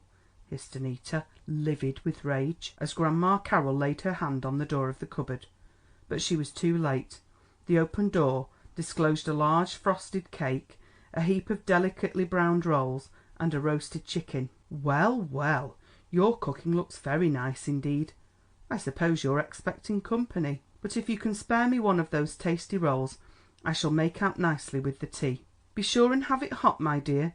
And Grandma pattered gently back into the dining room, smiling wisely to herself. Just how many of Miss McMurtry's plans went awry that afternoon it would be hard to say. At 3 o'clock, when a mysterious black-robed elderly person carrying a capacious basket came up in the elevator, she was met in the corridor by a white-visaged fury in a frilled cap and apron, who implored her distractedly to go away. "And for what should I go away? Ain't the things ready as usual?" demanded the lady with the basket. "I'd like me cup of tea, too. I'm that tired and cold." Miss McMurtry almost wept on the maternal shoulder. "I've got a lovely chicken," she whispered, "and a cake, besides a roll you was hungry for, and the groceries. But her grandmother, bad luck to her, came this morning from the country, and she's helping me clean my kitchen." "What for? D'you let her into your kitchen? demanded the elder McMurtry indignantly. "I'm surprised at yer, Annie. I didn't let her in. She walked right out and poked her nose into my cupboard without so much as saying by your leave. I think I'll be leaving my place. I won't wait to be throwed out by her." Miss McMurtry's tone was bitter. "They ain't much anyway. I'd rather go where there was more to do with." "Right you are, Annie, my girl. I've told you that same many's the time. But if you leave in the night, be sure—" The woman's voice dropped to a hissing whisper. "I'll do it sure and maybe." The girl's black eyes gleamed wickedly as she caught the creak and rattle of the ascending elevator. "I can do better than what you said in the end. It's safe enough with the likes of them. They're easy." At 6 o'clock in fluttered Elizabeth, a vision of elegant femininity in her soft furs and plumes and trailing skirts. Darling grandmamma was kissed and embraced quite in the latest fashion, and the two sat down cosily to visit while Annita set the table for dinner with stony composure. "I've been here since noon," said Grandma complacently, "and I've been putting in my time helping your hired girl clean her cupboards." "What, Annita? You've been helping Annita?" "Why, yes. I didn't have anything else to do, and the cupboards certainly did need cleaning. Seems to me, Lizzie, you keep a big stock of all sorts of groceries on hand for so small a family as yours." "Do we?" asked Elizabeth, yawning daintily. "I'm sure I don't know what we have. Annita is perfectly competent to attend to everything in the kitchen, and I never interfere. She doesn't like it, and so why should I?" "What are you paying for butter this winter?" Grandma wanted to know after a thoughtful pause. "I'm sure I don't know. The usual price, I suppose. Sam attends to the bills. He looks them over every night when he comes home, and gives Annita the money to pay them with." Commented Grandma, surveying her granddaughter keenly over the top of her spectacles. "That's a new way to keep house, seems to me." "It's a nice way, I know that," laughed Elizabeth. She had changed subtly from the shy, undeveloped girl who had left Innisfield less than a year ago into a luxuriance of bloom and beauty which astonished the older woman. There was an air of poise, of elegance, of assured dignity about her slender figure which fitted her, as did her gown. "It must be easy, certainly," agreed Mrs. Carroll, sniffing delicately after a well-remembered fashion. Elizabeth laughed and shrugged her shoulders in a way she had caught from Evelyn Tripp. "Now you know you are dying to lecture me, Grandma," she said caressingly. "But you see, dear, that things are decidedly different here in Boston, and But here comes Sam. He'll be so glad to see you." Mrs. Carroll was very cheerful and chatty with the young people that evening. She told them all the Innisfield news in her most spirited fashion, and never once by word or look expressed her growing disapproval of what her shrewd old eyes were telling her. Miss McMurtry, who stood with her ear glued to the crack of the door for a long half hour, finally retired with a contemptuous toss of her black head. Then, the coast being clear, she found opportunity to convey to their destination the comestibles dutifully provided for maternal consumption. "She's full as easy as the young one for all her meddling ways," said Miss McMurtry, "and she'll be leaving in the morning, so there'll be no back talk coming from her." But for once Annita was mistaken in her premises.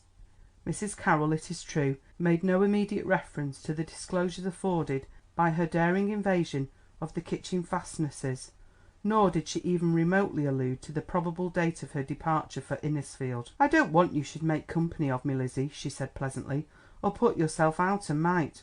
I'll just join right in and do whatever you're planning to do." Elizabeth puckered her pretty forehead perplexedly. She was thinking that Grandma Carroll's unannounced visit would necessitate the hasty giving up of a gay luncheon and theatre party planned for that very afternoon. Tears of vexation sparkled in her brown eyes as she took down the telephone receiver. Mrs. Carroll listened to the one-sided conversation which followed without visible discomfiture. "Now that's too bad," she observed sympathetically. "Why didn't you tell me you wanted to go, and I'd have eaten my lunch right here at home? There's plenty of cooked victuals in your kitchen pantry. I saw 'em yesterday whilst I was out helping around. I suppose your hired girl cooked the roast chicken and the layer cake and the rolls for Samuel's noonings. I hope you'll see to it, Lizzie, that he takes a good tasty lunch to work every day. But of course you do." Elizabeth stared. "Why, Grandma," she said, "Sam doesn't carry his lunch like a common workman. He eats it at a restaurant in South Boston." mused Mrs. Carroll. "I wonder if he gets anything fit to eat there. Samuel appears to have gone off in his weight considerable since I saw him last," she added, shaking her head wisely. "He needs a gentian tonic, I should say, or something." "You're mistaken, grandma," Elizabeth said, with an air of offended wifely dignity. "Sam isn't the least bit ill. Of course he works hard, but I should be the first to notice it if there was anything the matter with my husband." "Care killed a cat," quoted grandma sententiously, "and you appear to be pretty much occupied with other things. Home ought to come first, my dear. I hope you aren't forgetting that." Elizabeth's pretty face was a study. She bit her lip to keep back the petulant words that trembled on her tongue. "Evelyn is coming, grandma," she said hurriedly, "and please don't discuss things before her." Miss Tripp was unaffectedly surprised and, as she declared, charmed to see dear Mrs. Carroll in Boston. "I didn't suppose," she said, "that you ever could bring yourself to leave dear quiet Innisfield." Mrs. Carroll, on her part, exhibited a smiling blandness of demeanour which served as an incentive to the lively if somewhat one-sided conversation which followed, a shrewd question now and then on the part of Mrs. Carroll eliciting numerous facts all bearing on the varied social activities of dear Elizabeth. "I'm positively looking forward to Lent," sighed Miss Tripp, "for really I'm worn to a fringe. But dear Elizabeth never seems tired, no matter how many engagements she has. It is a perfect delight to look at her, isn't it, dear Mrs. Carroll?" "Lizzie certainly does look healthy," admitted the smiling old lady, "but it beats me how she finds the time to look after her husband and her hired girl with so many parties." The result of Mrs. Carroll's subsequent observations and conclusions was summed up in the few trenchant remarks addressed to her granddaughter the following day, as she was tying on her bonnet preparatory to taking the train for Innisfield. "I hope you'll come again soon, grandma," Elizabeth said dutifully. "I mistrust you don't mean that, Lizzie," replied Mrs. Carroll, facing about and gazing keenly at the young matron, "and I may as well say that I'm not likely to interfere with your plans often.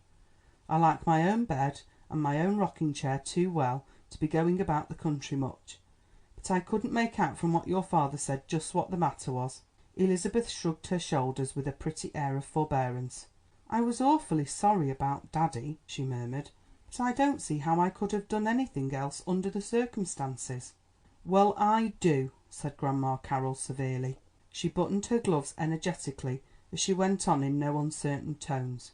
"I've always been a great believer in everybody minding their own business, but there's times when a little plain speech won't hurt anybody.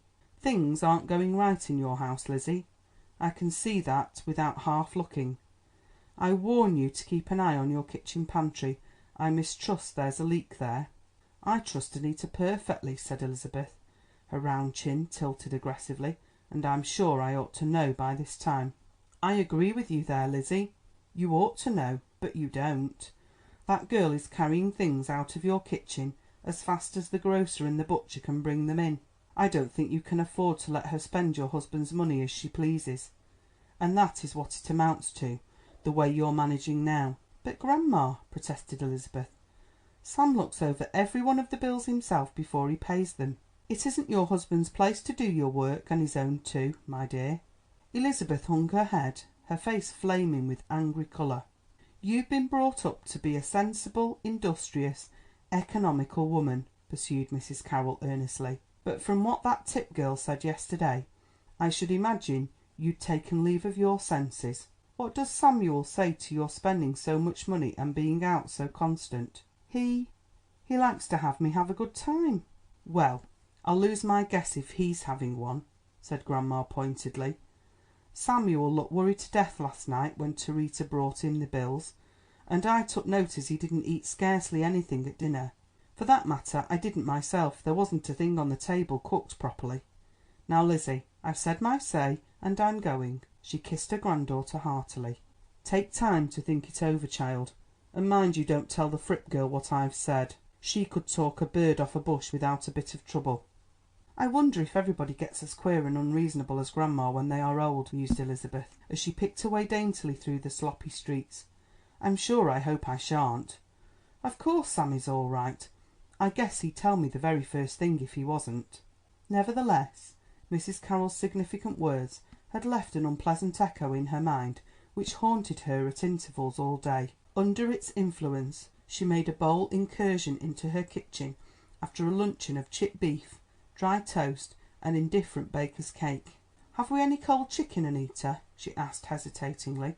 That is, I am expecting a few friends this afternoon, and I thought—" Miss McMurtry faced about and eyed her mistress with lowering brows. "There ain't any chicken in the place, Mrs. Brewster," she said stonily, "and as I ain't in the habit of having parties sprung on me unbeknownst, I'll be leaving at the end of my month, which is to morrow, if you please." Elizabeth's new found dignity enabled her to face the woman's angry looks without visible discomfiture. "Very well, Annita," she said quietly. "Perhaps that will be best for both of us." Elizabeth greeted her husband that night with a speculative anxiety in her eyes born of the uncomfortable misgivings which had haunted her during the day, and when after dinner he dropped asleep over his evening paper, she perceived with a sharp pang of apprehension that his face was thinner than she had ever seen it, that his healthy colour had paled somewhat, and that hitherto unnoticed lines had begun to show themselves about his mouth and eyes. She reached for his hand which hung idly by his side, and the light touch awakened him.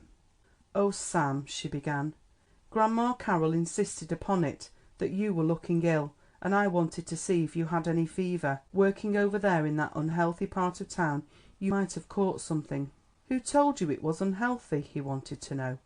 "It really isn't at all, little girl, and you're not to worry about me or anything."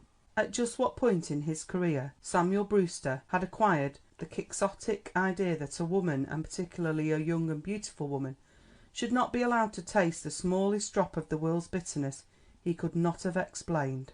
But the notion, albeit a mistaken one, was as much a part of himself as the blue of his steadfast eyes or the bronzy brown of his crisp locks. "You're not," he repeated positively, "to give yourself the slightest anxiety about me.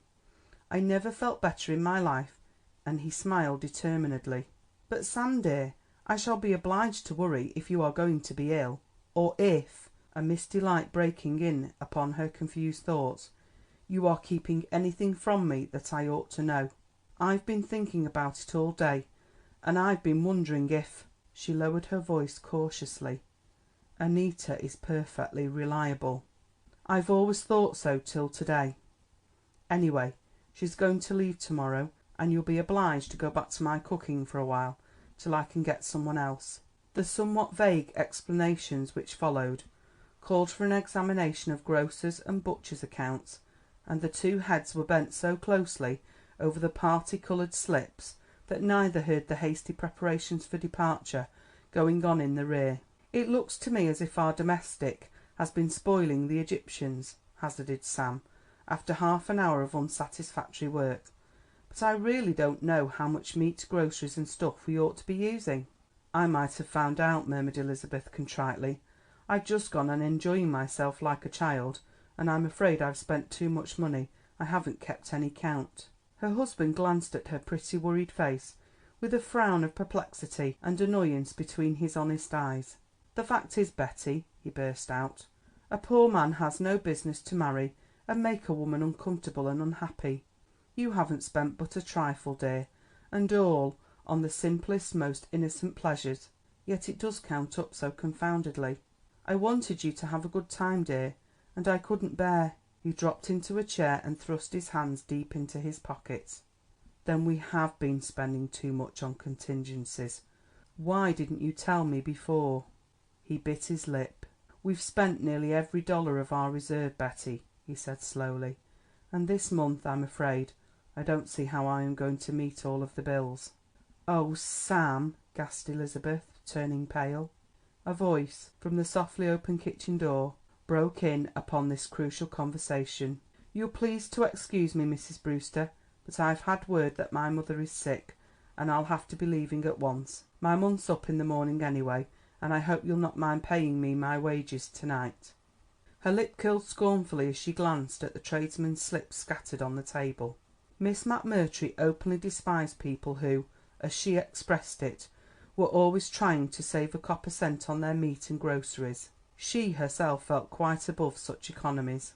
One could always change one's place, and being somewhat versed in common law, she felt reasonably secure in such small peccadilloes as she had seen fit to commit while in the employ of the Brewsters.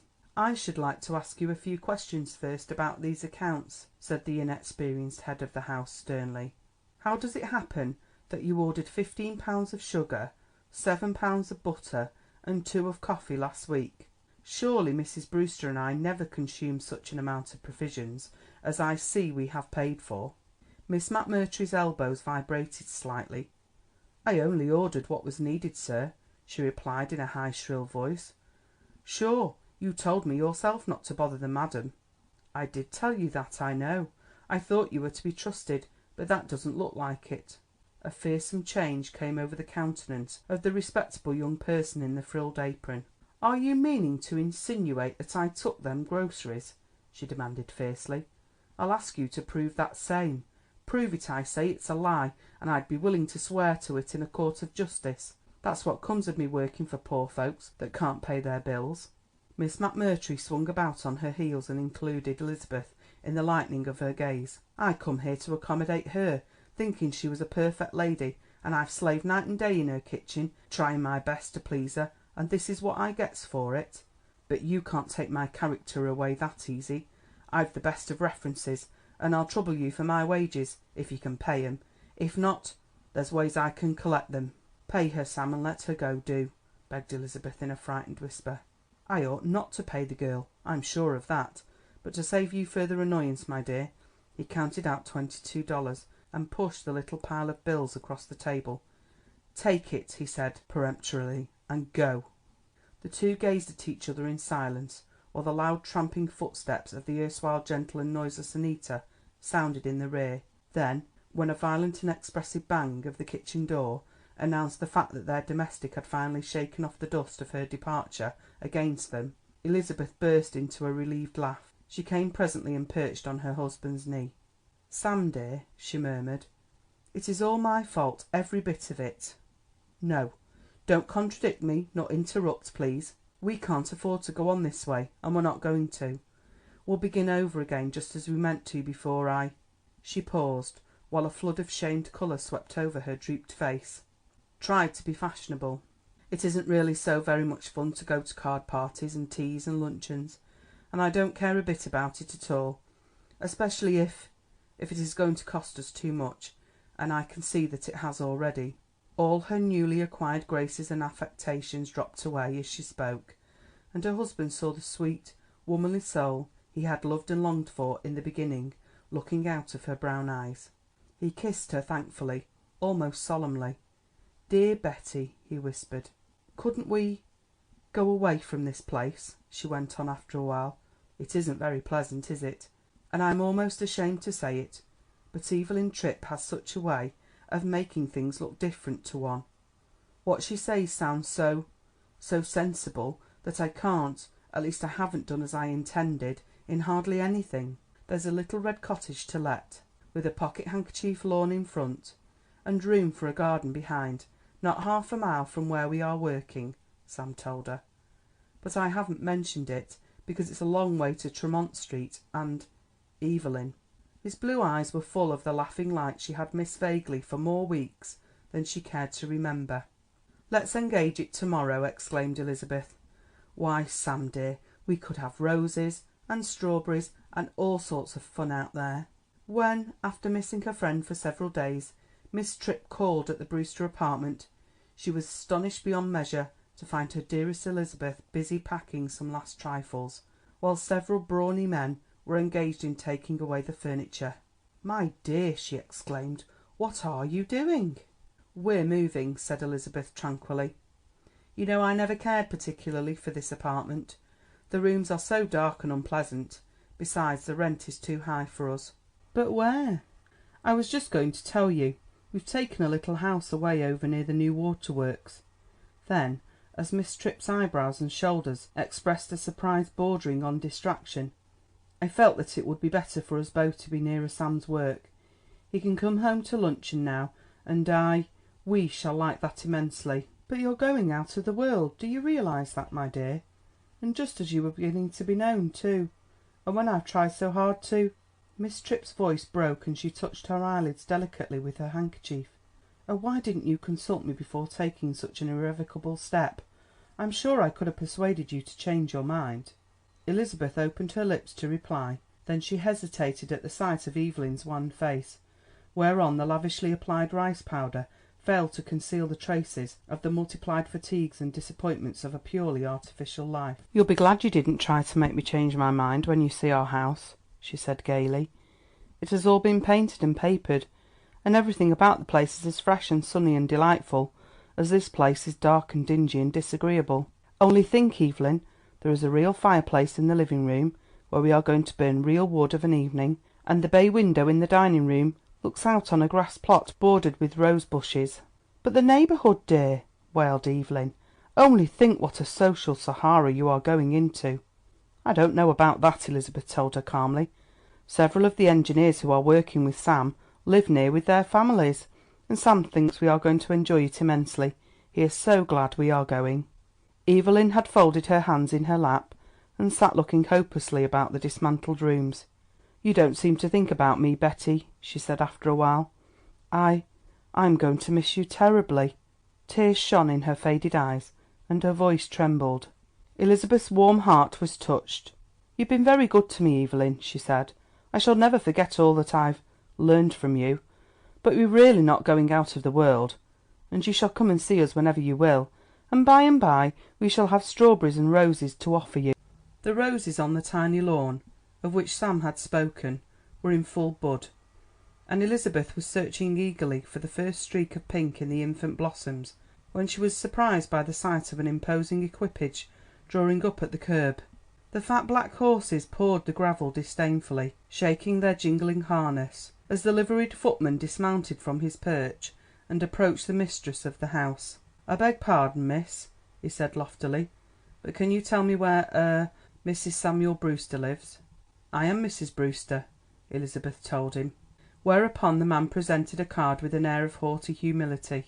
Elizabeth's wondering eyes uprose from its perusal to the vision of a tall, stout lady attired in purple broadcloth, who was being assisted from the carriage. The hot colour flamed over her fair face, and for an instant she was tempted to run into the house and hide herself in the neat check gingham gown she was wearing. Then she gripped her courage with both hands and came forward, smiling determinedly. The august personage in purple paused at sight of the slender, blue-frocked figure, and raising a gold-mounted lorgnette to her eyes, deliberately inspected it. "You are Samuel Brewster's wife?" she asked. "Yes, Mrs. Van Duser." Elizabeth's voice trembled in spite of herself, but her eyes were calmly bright. "Won't you come in?" she added politely. The lady breathed somewhat heavily as she mounted the vine-wreathed porch. "I will sit down here," she announced magisterially. "The air is pleasant in the country." Elizabeth's brief experience in Boston society came to her assistance, enabling her to reply suitably to this undeniable statement of fact. But an awesome silence ensued, broke only by the bold chirp of an unabashed robin successfully hunting worms in the grass plot. "Where is your husband?" suddenly propounded the visitor. "Mr. Brewster is engaged in making a topographical map for the city.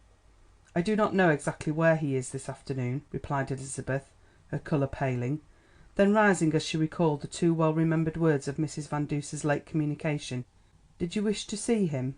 Mrs. Van Duser was apparently engaged in a severe inspection of the adventurous robin. She did not at once reply. Elizabeth looked down at the toe of her shabby little shoe. "Sam comes home to lunch now," she faltered. He hasn't been gone long." "Ah," intoned Mrs. Van Duser, majestically transferring her attention from the daring robin to Elizabeth's crimson face. "Samuel has neglected to call upon me since his return to Boston," was Mrs. Van Duser's next remark, delivered in an awe-inspiring contralto, "though it is evident that he owes me an acknowledgment of his present good fortune." Elizabeth fixed round eyes of astonishment upon her visitor. "I can't think what you mean," she exclaimed unguardedly. "And yet I find you here, in this sylvan spot, far removed from the follies and temptations of your former position, and I trust prospering in a modest way." "Thank you," murmured Elizabeth, pink with indignation. "We are getting on very well." What rent do you pay?" Elizabeth looked about rather wildly, as if searching for a way of escape. The robin had swallowed his latest find with an air of huge satisfaction, and now flew away with a ringing summons to his mate. "We pay $30, Mrs. Van Duser," she said slowly, "by the month." Why don't you buy the place?" "I don't think I'm sure we couldn't," hesitated Elizabeth. "You are wrong," said Mrs. Van Duser, again raising her lorgnette to her eyes. "If you can afford to pay $360 in rent, you can afford to own a home, and you should do so. Tell Samuel I said so." "Yes, Mrs. Van Duser," murmured Elizabeth in a depressed monotone. "Do you keep a maid?" "No, Mrs. Van Duser, I do my own housework." Elizabeth's brown eyes sparkled defiantly as she added, "I was brought up to work, and I like to do it." Mrs. Van Duser's large solemn countenance relaxed into a smile as she gazed into the ingenuous young face at her side. "Ah, my dear," she sighed, "I envy you your happiness, though I had it myself once upon a time. I don't often speak of those days, but John Van Duser was a poor man when I married him, and we lived in a little house not unlike this, and I did the cooking. Do you think you could give me a cup of tea, my dear?" When Samuel Brewster came home from his work at an unexpected early hour that afternoon, he was astonished to find an imposing coupé drawn by two fat shining horses being driven slowly up and down before his door, and further, as he entered the house, by the cheerful sound of clinking silver and china and low-voiced conversation. Elizabeth, pink-cheeked and smiling, met him with an exclamation of happy surprise. "I am so glad you came home, Sam dear," she said. "Mrs. Van Duser was hoping to see you before she went." And Mrs. Van Duser, looking very much at home and very comfortable indeed in Sam's own big wicker chair, proffered him a large white jewelled hand, while she bade him give an account of himself quite in the tone of an affectionate relative. "You have a charming and sensible wife, Samuel, and a well conducted home," said the great lady. "I have seen the whole house, cellar, kitchen, and all," she added with a reminiscent sigh, "and it has carried me back to the happiest days I ever spent." The young engineer passed his arm about his Elizabeth's shoulders as the two stood at the gate watching the stately departure of the Van Duser equipage. "Well, Betty," he said, "so the mountain came to Mahomet, but the mountain doesn't seem such a bad sort after all. I like the way she kissed you good bye, though I should never have guessed she was capable of it." Elizabeth drew a deep breath. "I never was so frightened in my life as when she first came," she confessed. "But she is kind, Sam, in her way, though at first I thought it wasn't a pleasant way. And oh, Sam dear, she thinks we gave up our flat and came out here just because she wrote us that letter. She was as complacent as could be when she spoke of it." "Did you undeceive her?" "No, dear, I didn't even try. Perhaps it was the letter, partly, and anyway I felt sure I couldn't make her think any differently whatever I might say. But I did tell her about Annita, and how thoughtless and selfish I was, and——" "Did you tell her about the Tripp lady?" he suggested teasingly. "No," she said gravely. "Evelyn meant to be kind too, I am sure of that." "Oh, benevolent Betty!" he exclaimed with mock gravity. "Oh, most sapient Elizabeth! I perceive that in gaining a new friend thou hast not lost an old one. I suppose from now on you will begin to model your small self on the Van Duser pattern. My lady will see to it that you do, if you see much of her." Elizabeth looked up at her tall husband, her brown eyes brimming with thoughtful light. "It is good to have friends," she said slowly, "but Sam dear, we must never allow any friend to come between us again. We must live our own lives and solve our own problems, even if we make an occasional blunder doing it." "We've solved our problems already," he said confidently, "and I'm not afraid of the blunders, thanks to the dearest and best little wife a man ever had." And Elizabeth smiled back at him, knowing in her wiser woman's heart that there were yet many problems to be solved, but not fearful of what the future would bring in the light of his loving eyes.